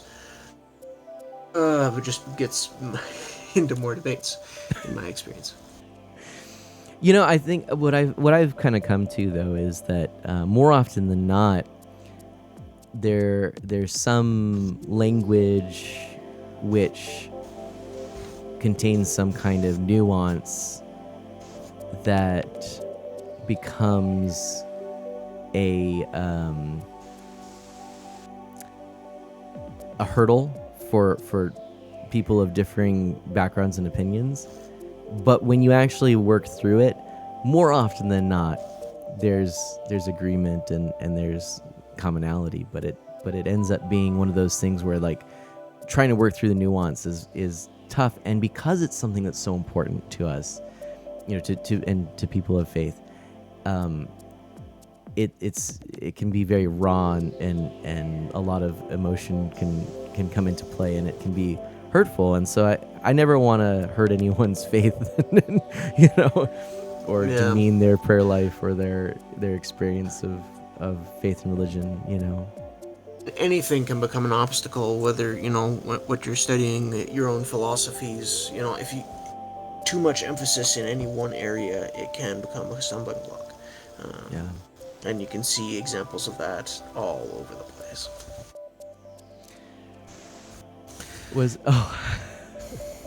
Well, and Crazer, you're bringing. I mean, Crazer was kind of bringing up some depictions here and some things, and I'm thinking about what strong cinematic depictions we've had. Kind of four that come to my mind right now, specifically of the Gospels, or specifically of New Testament or Christian scriptures. Having Jesus Christ Superstar with one depiction there, Godspell as another, the Passion of the Christ as another, and now Chosen, and all four of those, you could unpack. You probably, there's plenty of things to discuss in just those four. Well, in each one, in fact. So, is the stream buffering just on my side? Crazer asks. Oh no, is it? I don't believe it is. I don't know. Shouldn't be. I noticed a pickup in the lag at one point, but yeah, I mean, they've all got their pros and cons, and some things they do better and some things they do worse, and I don't think you want to take any of them as being the final word on anything. It's an interpretation. There are some translations that treat themselves that way too, that are very paraphrastic, and maybe as useful as a commentary, but shouldn't be taken as the most reliable thing to learn from when you're trying to learn God's word and the scriptures. I think that's fair. I do think there's translations that are better suited to a really intellectual pursuit of an understanding, but you get into the thorniness of it when we're talking about all of these. Of course, are translations, and so you have to get into the where is the when we talk about scripture and the translations of it, where do you put your trust in? I'm not an expert in Greek, Hebrew, or Aramaic. I know a few things, but I wouldn't be the first to to be able to go back to an original source and say, aha, So, but as far as I'm concerned, we're trying to get as close as we possibly can to what was originally written down by the apostles, inspired by the Holy Spirit. Yeah. And, there have been lots of things that have crept in over the years, that might have been like a little note, or might have been, but generally speaking, we have got so many manuscripts compared to other ancient writings of the same period. Yeah. A lot of people who are trying to, deal with those, even Homer, which has quite a few but they wish they had what we had. Right. Like, Yeah. Well, like the Dead Sea Scrolls opened up a whole wealth of deeper learning and understanding, and yeah. And they've shown that, what we have is fairly consistent. There hasn't been any big wholesale changes. These things were, you find pieces that were written, in the 2nd century, say, and that's well before Constantine tried to pull things together. So it shows that he didn't alter anything dramatically.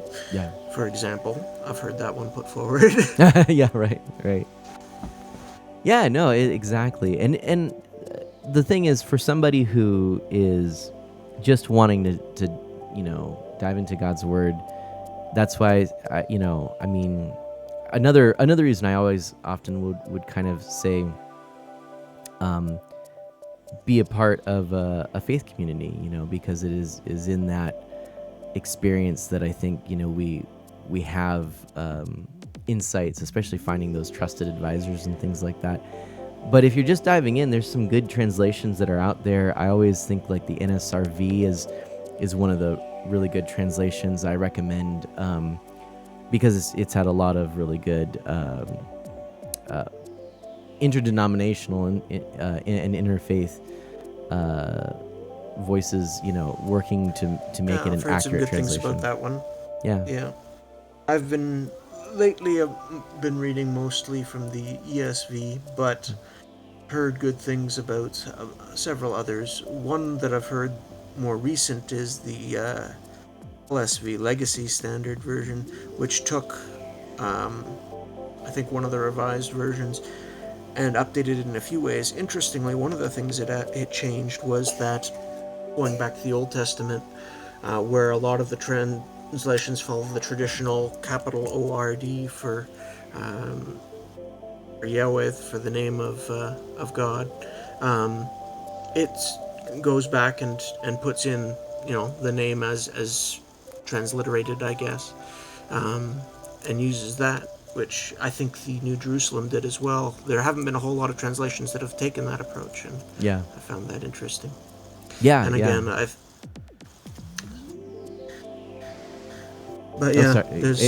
there are some good ones out there. No, go for it. I didn't mean to. No, that was mainly my main point. Okay, I just found that recent one interesting, and I'd heard good things about its reliability in other ways as well. So nice. So now that we've talked, it's funny because again, this was totally unplanned, unprepared. This is all off the cuff stuff, but it makes me want to go back to this now and say, so as we're talking about Scripture, and I have to believe that this set, this game, is a probably equal parts catechetical tool. At least that's kind of what I've gathered from the.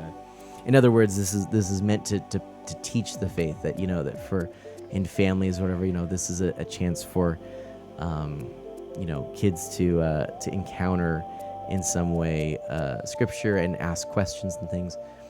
But let's see. Our mission, here we go. Games are marvelous tools for bringing people together for fun and fellowship is our purpose. It's a game that is both entertaining and edifying. I invite you to explore, learn, enjoy, and share the redemption experience. So what I'm getting from this, in not so many words, is catechetical. That's the explore, learn, right? But in the sharing, and even to some extent the entertainment, is an evangelization, is a sense of that we, a sense of sharing the faith. So then the question is, does something like this, which, these are similar in that they are games that are chock full of Scripture. Are they good ways to encounter Scripture? Just huge. That's a good question. Huge question.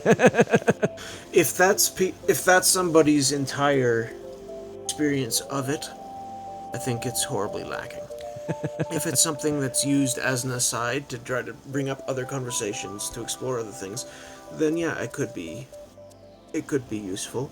One of the terms in there that it mentioned was edifying. When you're trying to edify and build people up, you're trying to reinforce things and not say things which are counter. And I think that overall it can do that, but at the same time,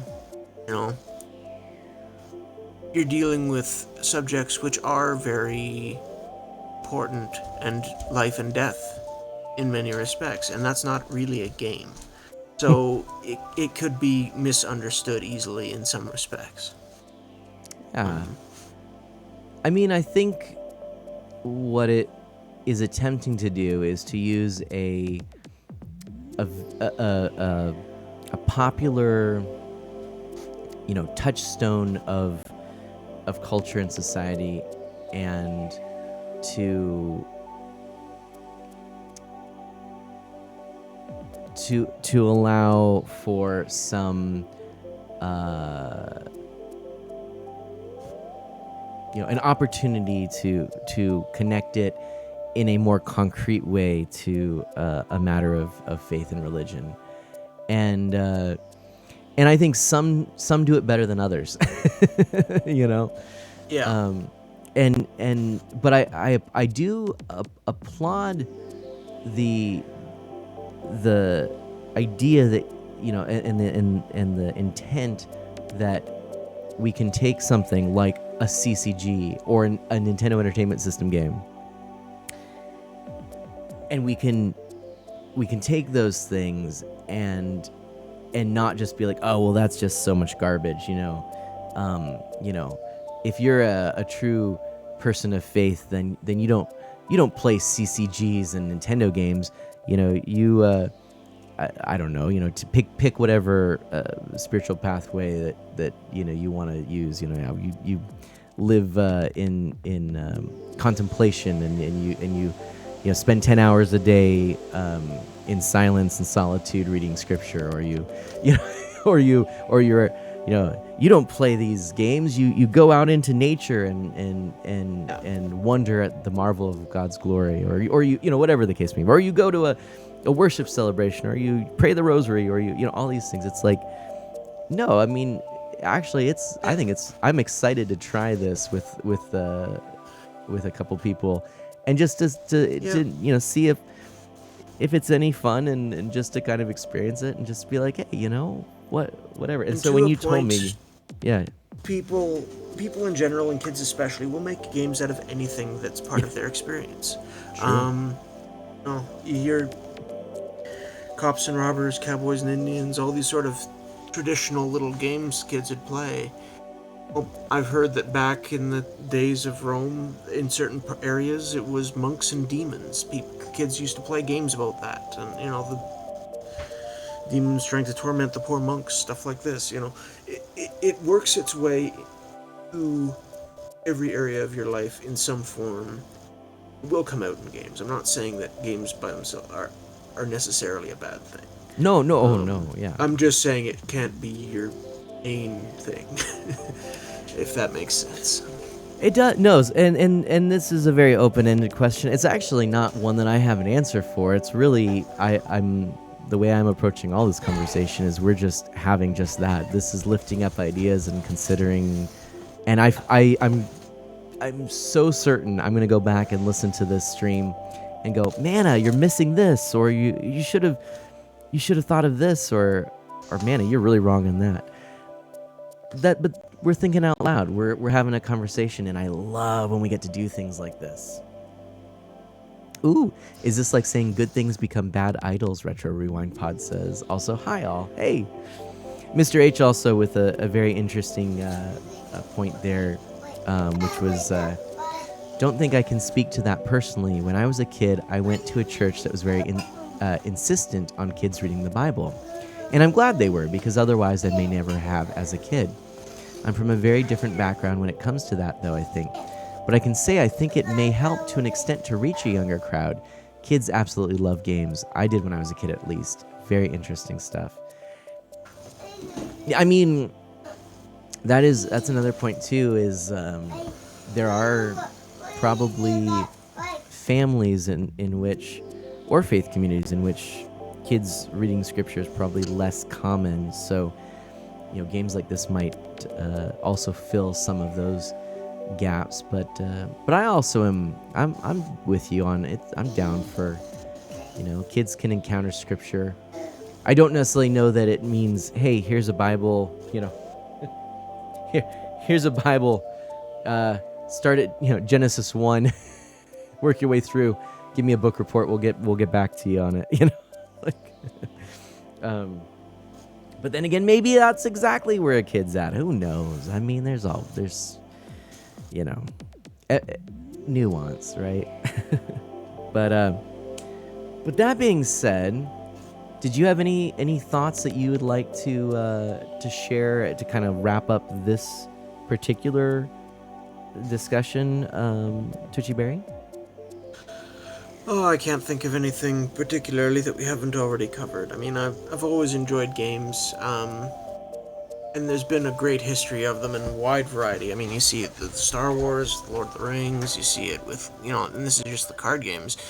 This Bible one, Magic the Gathering. There's been games on a lot of different themes, and it runs parallel to video games, and you see a lot of interconnection there. I actually have an old copy of Scry downstairs that actually listed, sort of their estimation of the top 50 top 50 card games up to that time. I should have kind of wishing I dug that out to see where some of these placed, but I think most of the ones we've mentioned have been on it. But yeah, I mean, it's just fun to get together and share these things, and the social element, I think, is the main draw for most games. Right. And that's where we can build relationships, we can get into other discussions, we can do all kinds of things that are good and helpful. Yes. But that said, I've seen people who get, too into anything. So. That's true. But no, I like that. And bringing it back to, it's about the relationships, Yeah. That's one thing, actually, come to think of it. That's an advantage. I didn't totally bypass this actually before, but that is an advantage of this over this, which is this necessitates another person. This does not. Not to say at the end of the day that one of these is better than the other, but that is I would consider that a positive thing of, Yeah. Although it's interesting because for a lot of these card games now, I've seen people come up with solitaire versions. That's also true. Good point. Good point. So, some people just want to play. That's it.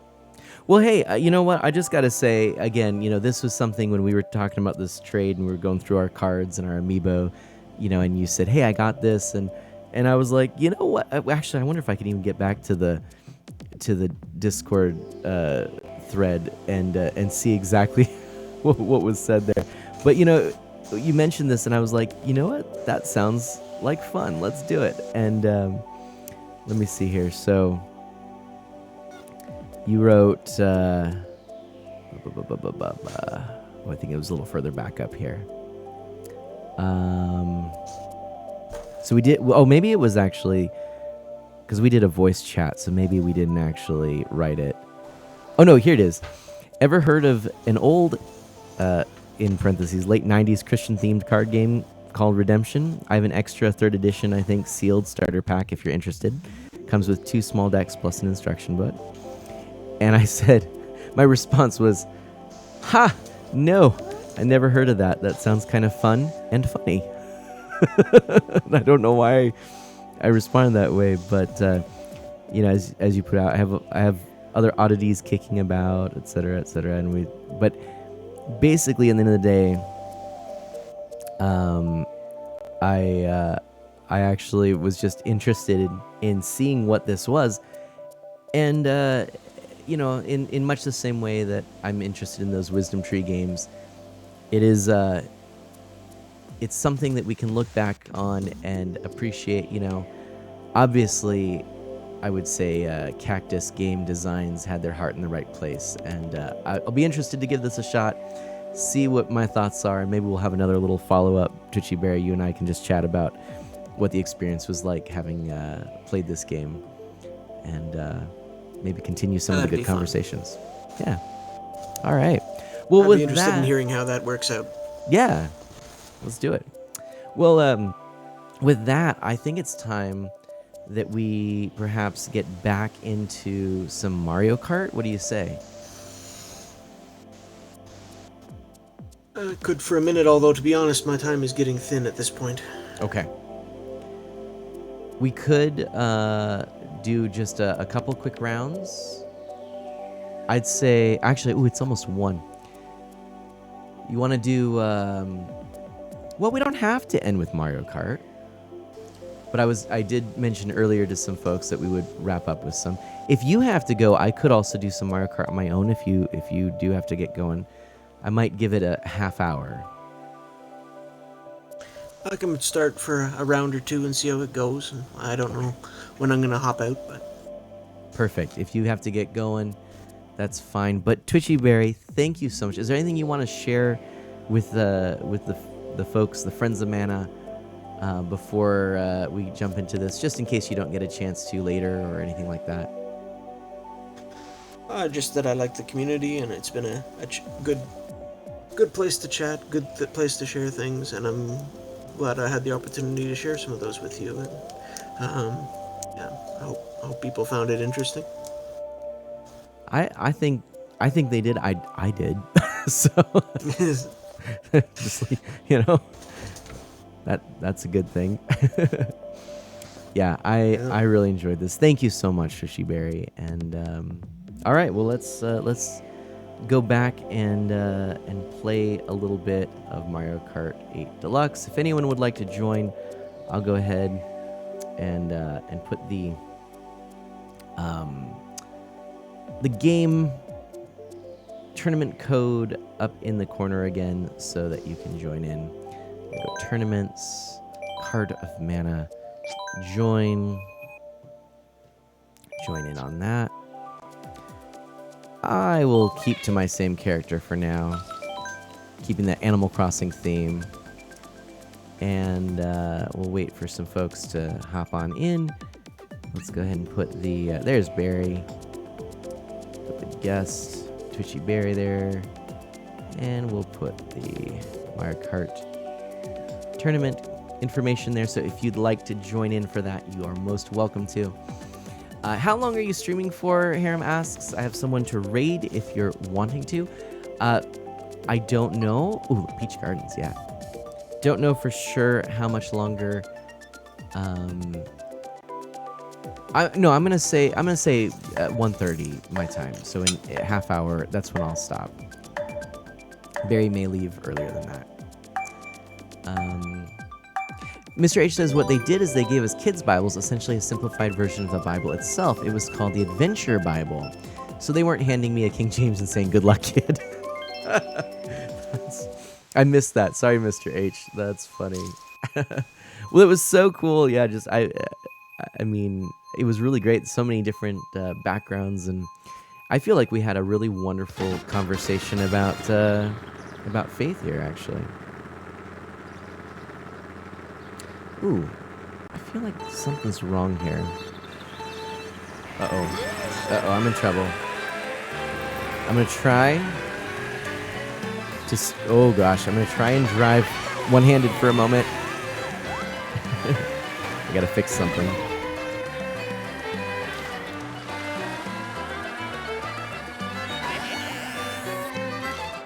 Oh no, I can't see what I'm doing. I gotta do a thing. There we go. Alright. Oh my, I'm all over the place. And somehow I'm in 6th place. I don't know that makes sense. Done. Okay. Alright. There we go. Laminate. Oh no. Alright, if anyone would like to join in for some Mario Kart fun, feel free. It is open to Friends of Mana to join in.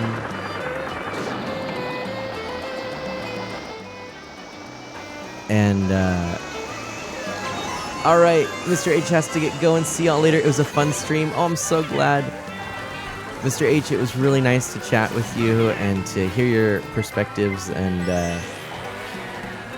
some great stories. And yes, it's just always lovely to see you. So, Mr. H, do good and be well.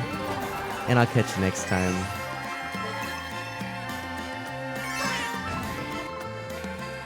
And I don't know, Mr. Dacre, if you're still here, I want to take a moment of appreciation. 57 months of subscribing. Mr. Dacre has been such an amazing supporter. And Mr. Dacre has been a longtime friend of Mana. And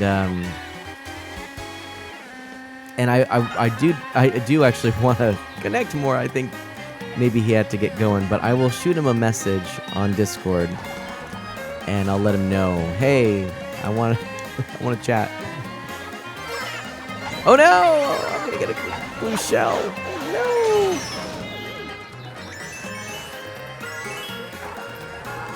And then if you missed it, Dash Magnum had to go to the store, so he's going and doing some grocery shopping.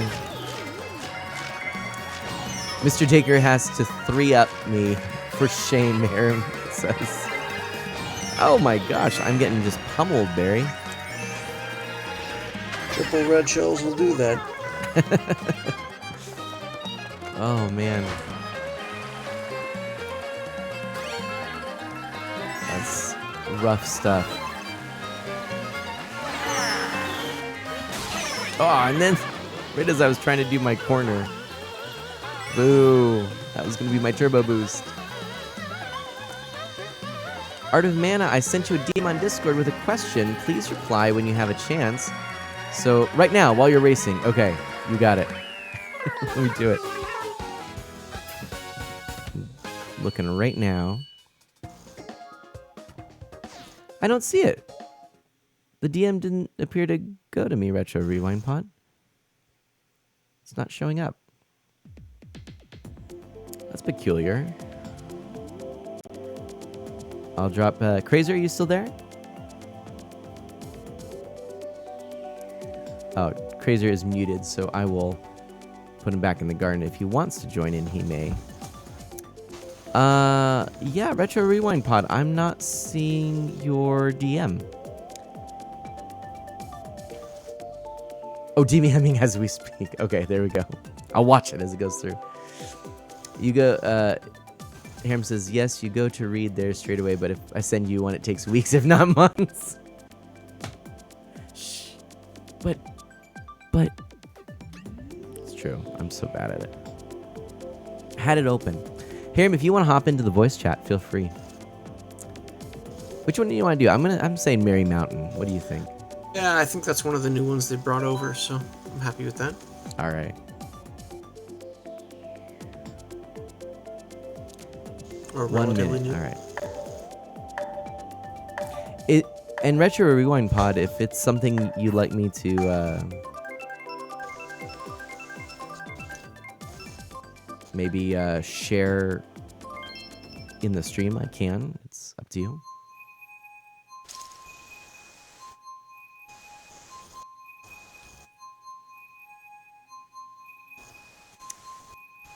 But yeah, you know what's funny? My hands have now the odor of old playing cards, old CCG cards. Do you know what I mean?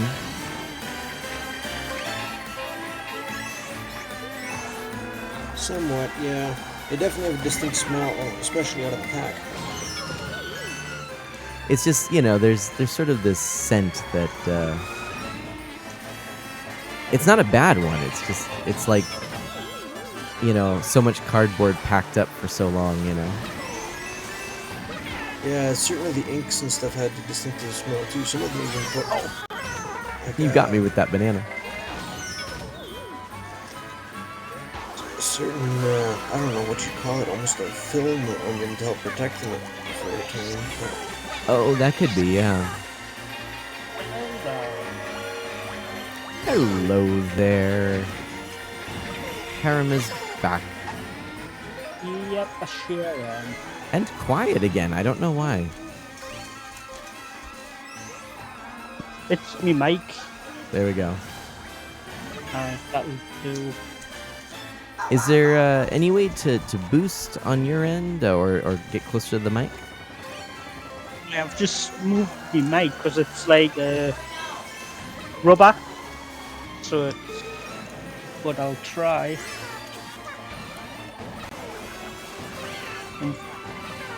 Oh no! I see Barry. I'm hot on his heels. Oh boy. Alright, last lap. Kaboomer! Kaboomer's back. What have I missed? Oh my goodness. We had a lovely discussion about lots of the cards we've experienced, as well as about faith and the Bible, and it was actually really cool. The last game that I showed, I don't know if you saw it, was a game Barry had, which is a CCG using scripture and characters from the Bible, or people from the Bible. I don't know why I said characters, but you know what I mean.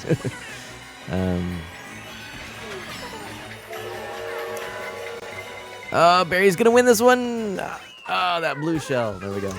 You're cooking lunch for everyone, Kaboomer. Nice. Well done. Well done. Well done. Well done. What did you make for us, Kaboomer? What did you make for us? Is that better? Oh, I think I've done something different. maybe. Maybe. Could be. I've changed the output device to my headphones, and that input was already my microphone, so it should have worked. Oh yeah, it does seem a little bit louder. I don't know if you can boost the audio still, but I think it might be better. And I'm sorry if you hear a scream going on. I'll try and lower that down. Fair. yeah, one of my kids is getting a little bit more complaining in the background. So this will be the last one? I think probably for me. That works for me. I gotta find where my whispers are. I never use Twitch whispers. Oh my gosh! At the very top, if you're on PC. Yeah, finally I got it. So Retro Rewind Pod. I thought you'd never ask. Yeah. Ooh, I like your choice of cart. I always liked this one. I'm not sure why. It's just cool and retro. And on the Wii U, it was one of the DLC ones they had one for the Mercedes or whatever it was. Yeah, exactly. Yeah, it was which was a weird thing. That was like kind of a big deal when when Nintendo had a Mario Kart license with Mercedes. It was like, what? There's DLC like to to promote a car brand? But I kind of dig it. It's unique enough that it kind of fits in. Right. The old school.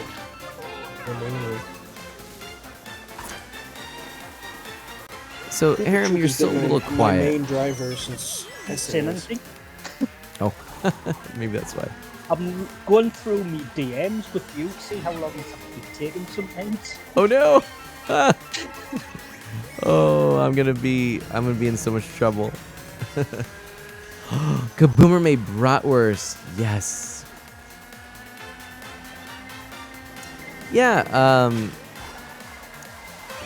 So I'm right now. You probably noticed I'm doing all kinds of collaborative things, and I'm excited to be able to do that.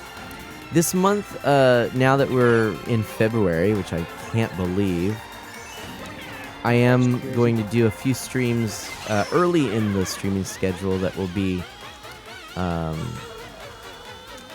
more the crowd pleasers, we'll say, right? And then I've got a few obscure things that I hope to get to by the end of the month if the start of the month goes well, But that's sort of how I'm going to try it for now, is I'm going to attempt to... oh my gosh, I just got flattened. I didn't know that was a thing. But I'm going to attempt to play some games and do some things that people really enjoy and that draws new audiences and whatnot. And then move to some of those obscure things. Like, I know Discworld is one of the things a lot of people want to see.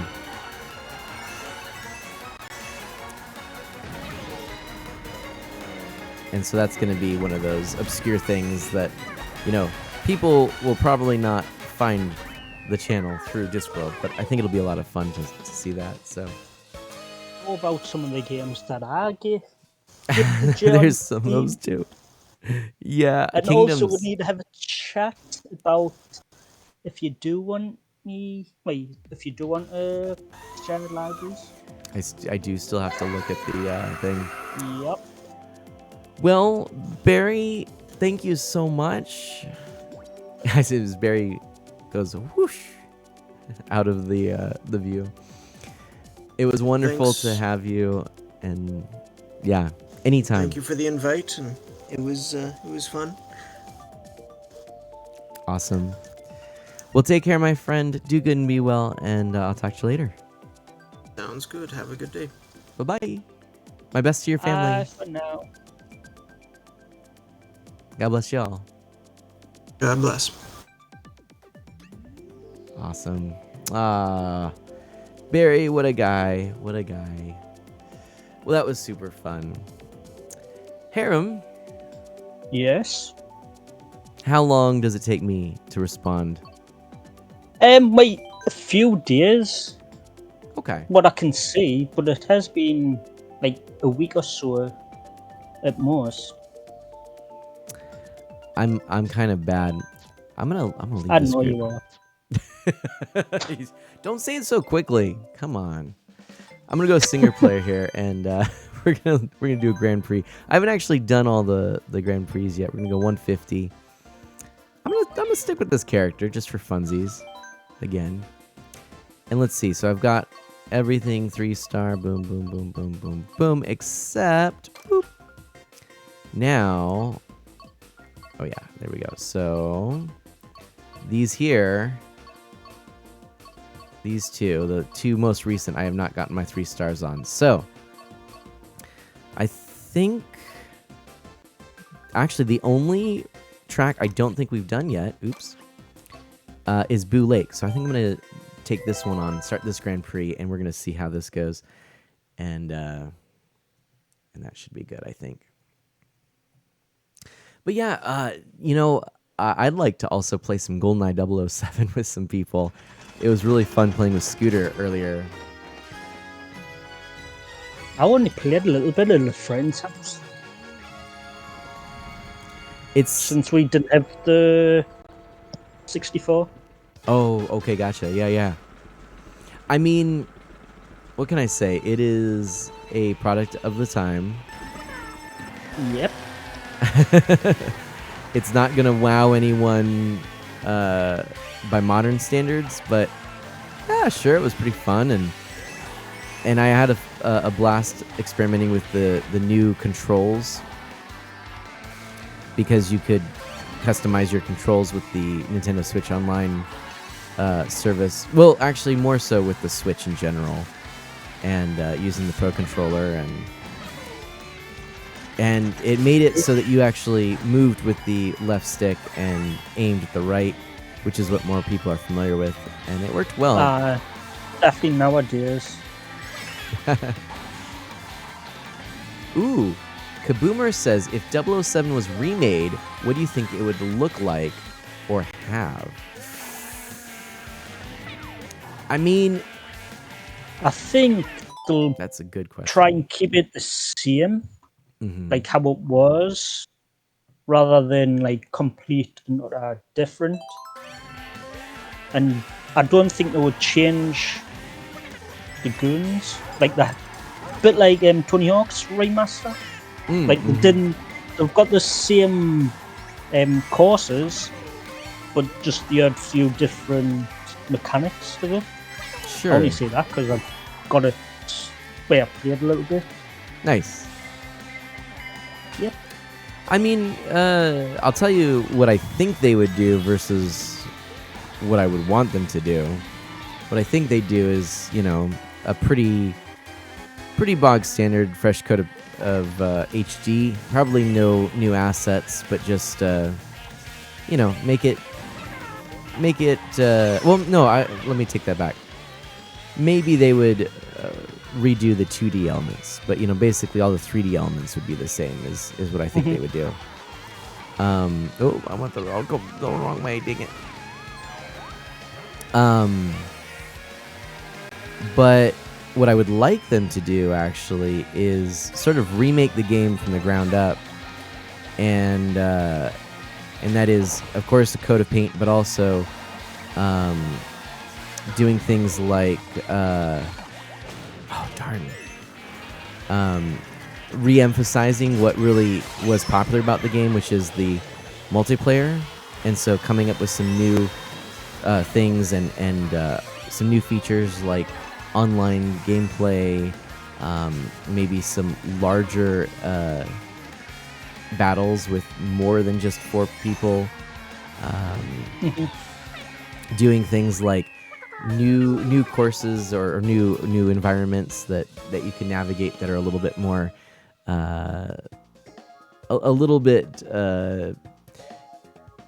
more open, or a little like a Call of Duty style matches. Sure, possibly. maybe I'm not as familiar with Call of Duty, but yeah,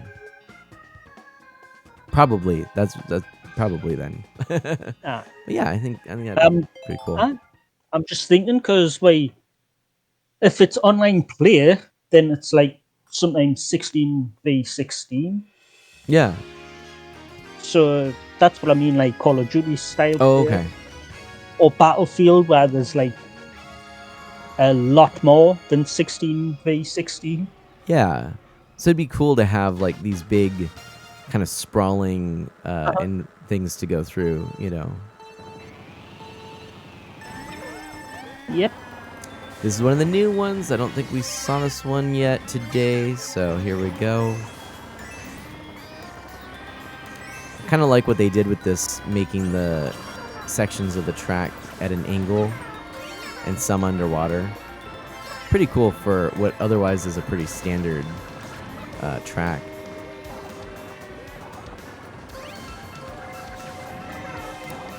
But I don't know. I mean, I never was really huge into 007, but you know, I'll admit that I've had fun with it. So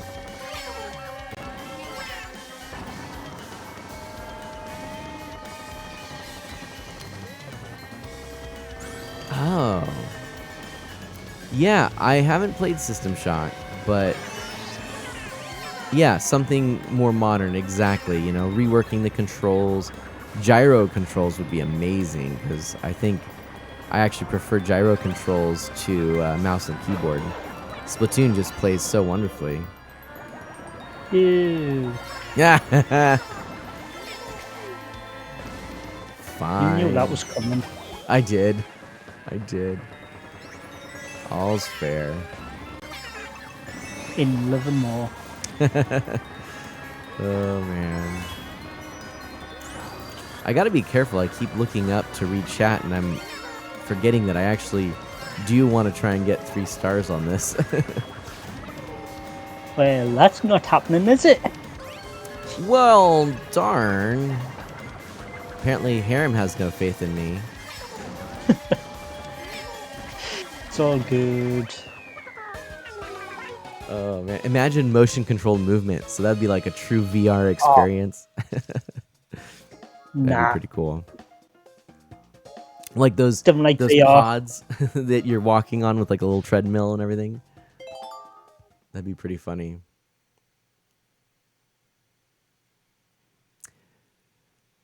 So tomorrow we will be playing Super Mario Kart, and that's going to be myself and Ghost Kid. I won't be here. I'm at work, and then I'm going straight from work to the friend's for his birthday. Oh. It's a friend's uncle. Nice. But hang around with him. But it's going to be 53. Aw, cool. And yes, I call him an old man as well. Nice. Although I don't know, maybe I'm a little sad. I'm not the only old man in your life.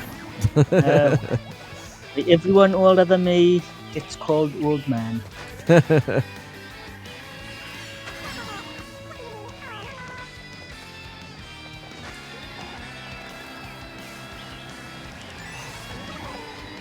Oh man, I didn't know there was a shortcut there. Did you know that? I didn't know that. Well, there was a shortcut that I did not realize somebody used, and I don't know actually where it is, but on this track they came from the right side when I was coming up the mountain, which I don't remember being a thing, so that might be unique to this particular course. VR is interesting in concept, but still, yes, Kaboomer, I agree. I also still like traditional games. Or typical games, as you say. Oh, they might have just come through the grass. I've tried VR once and didn't like it. I just didn't feel right. Like, it made us feel sick. What games did you play? I can't remember, because I only tried it once and I was like, just, nah, not for me. Did it make you feel nauseous? Yes. Okay. So I've heard a lot of people say that's one of the big issues. Do you know what VR headset you were using? I think it's because it was like my friend's phone, because she just got a new phone and she was using a phone as the VR. Gotcha. And then obviously had the headset on. Right. And so one of the things, darn, I had the blue shell even, or the defense against the blue shell, the horn. One of the things that I've heard with some of the higher end headsets with the screens in them is that they, especially now, they're getting much better. They're higher refresh rate, I think it is, which is what makes the biggest difference, even more so than the resolution, because with the high refresh rate, movement isn't or it is in sync. If you have the higher refresh rate, you can move and it doesn't feel like the world's sort of dragging behind your head. yeah. I don't know what phone it was that she had, but if some phones, Samsung. That's all I remember. If it was a few years ago, I mean, I've done it with an iPhone too, and I don't think they've had those super high refresh rates until lately themselves. So, but Kaboomer says motion sickness can be caused by a few things too. That's another good point. But I mean, I'm a sucker for the 3DS 3D, and so that doesn't bother me. No. Hey, I'm also a sucker for the Virtual Boy 3D, so didn't no like accounting. 3D, so I was just like, there's no point getting a 3DS. I'm not going to like the 3D or use the 3D. Right. So I just got a 2DS, right? 2DS, a red and white one. Nice. Which doesn't get used at the minute.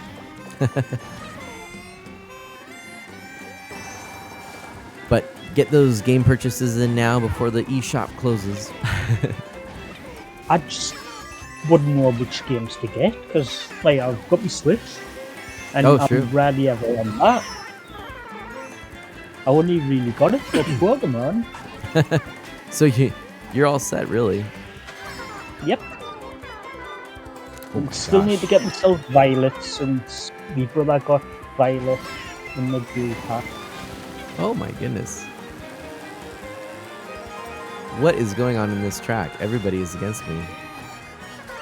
Which I guess actually was true in the other tracks too. It just felt like I had more of a chance.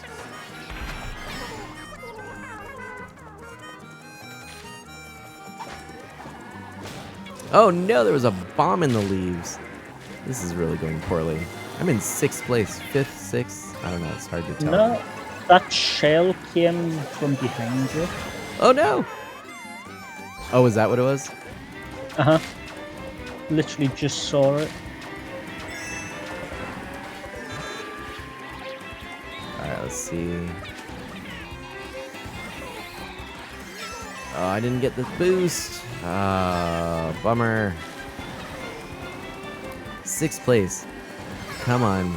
Let's see if I can make this happen. Oh, and he's... Oh, Link, come on. Stop it. Stop it, Link. Oh, I missed. No. Ah, this is terrible. I need some help. I need some good items. I think it's still fairly close, but...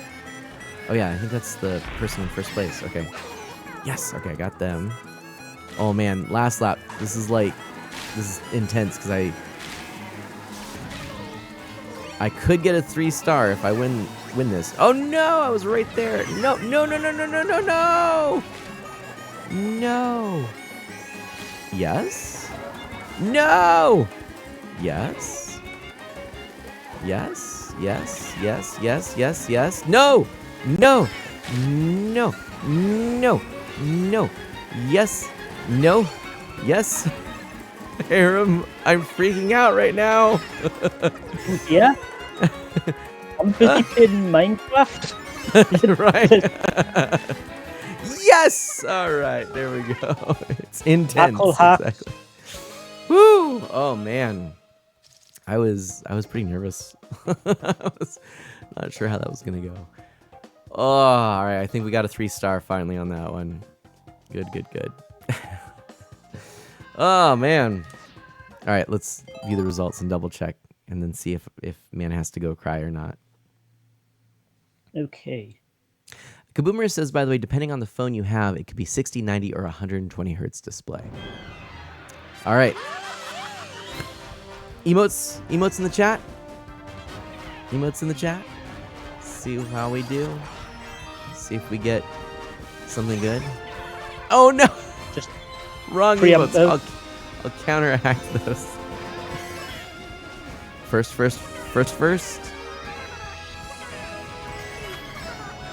Trash. Aram, you're killing me.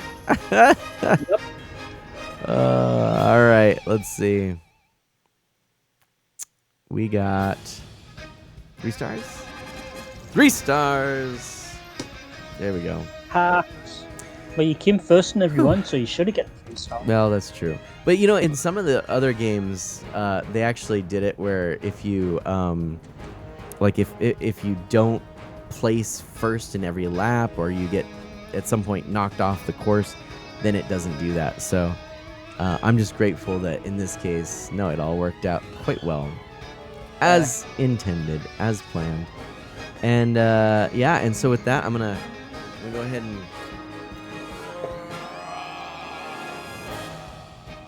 Boom. There we go. So, you said you had somebody in mind for a raid, is that correct? Yes. There's busy streaming Stardew Valley at the minute. Who Should is I it? DM you? Kashiaka. She's from the UK. Okay. It's a second stream back after hiatus. Oh, nice. And- Yeah, more go ahead and... Jenna, hello, welcome on in. Jenna, Should I good to post see you. it We're in just the wrapping chat? up. or Yeah, go should for I it. DM? Well, how do you spell the name? I'll search for it real quick. I'll post it. Yeah. me move that out of the way. Sorry, Jenna. Unfortunately, we're wrapping up the stream here, but welcome to the end, right? But let's take a look here and see this person we're gonna raid. If anybody's new and enjoyed the stream, please consider a follow. And oh, you know what? I actually follow them. Oh, do you? Yeah. I think I might have gotten you to hear that before. Must have done that. Or yeah, look at possibly. that. That's cool. Jenna, how are you doing? Are you feeling any better? No worries. I'll thank you for understanding. Yeah, I am down for that. Let's do it. Stardew Valley is a lot of fun. And there's also Maverick Crossing, who's a great streamer too, streaming some Animal Crossing New Horizons. I will give a little shout out to them, but we're going to go ahead and raid Harem's suggestion here. Kashi. Oh, yep. Just call her Kashi. Kashi? All right. Uh-huh. So, and a little bit about Kashi. Call me Kashi. I love video games with chill vibes and wholesomeness, but I'm also very much into RPGs and simulation games. I'm pretty open to try new things. And they're a software developer, interested in karate, hiking, exploring video games.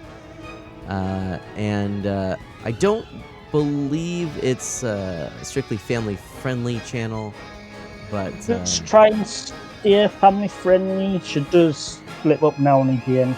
All right. As do most people, apart from you.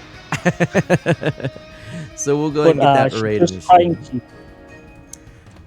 So yeah, we'll go check this out and see how things are going. And Chrono's back. Welcome back. We're just wrapping up with a raid here, but yeah, if you like what you saw today and are new, please do consider following. Join me tomorrow for a stream with the fantastic Ghost Kid, a wonderful streamer and Mario Kart player. And he may actually be doing a little bit of streaming. We talked about it, so I won't reveal all that just yet. But anyway, we'll check that out. And so, anyways, you know the thing. We're sending some mana potions and some hype over to Kashi, and they're playing Stardew Valley. So enjoy the rest of your morning, or evening, or afternoon, wherever you are. Do good and be well. I'm out. I'm gonna go pick up Mana Sprout in a bit. And we're going to go to an arcade and get some pizza with some more family. And I'm excited for that to wrap up my day. So enjoy, do good, be well, stay safe and healthy. And I'll catch you next time. Bye-bye. Bye-bye. Let's go.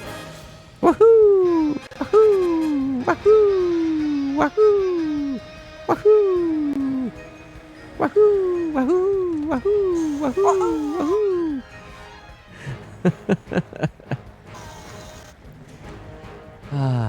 Catch y'all later. Bye-bye.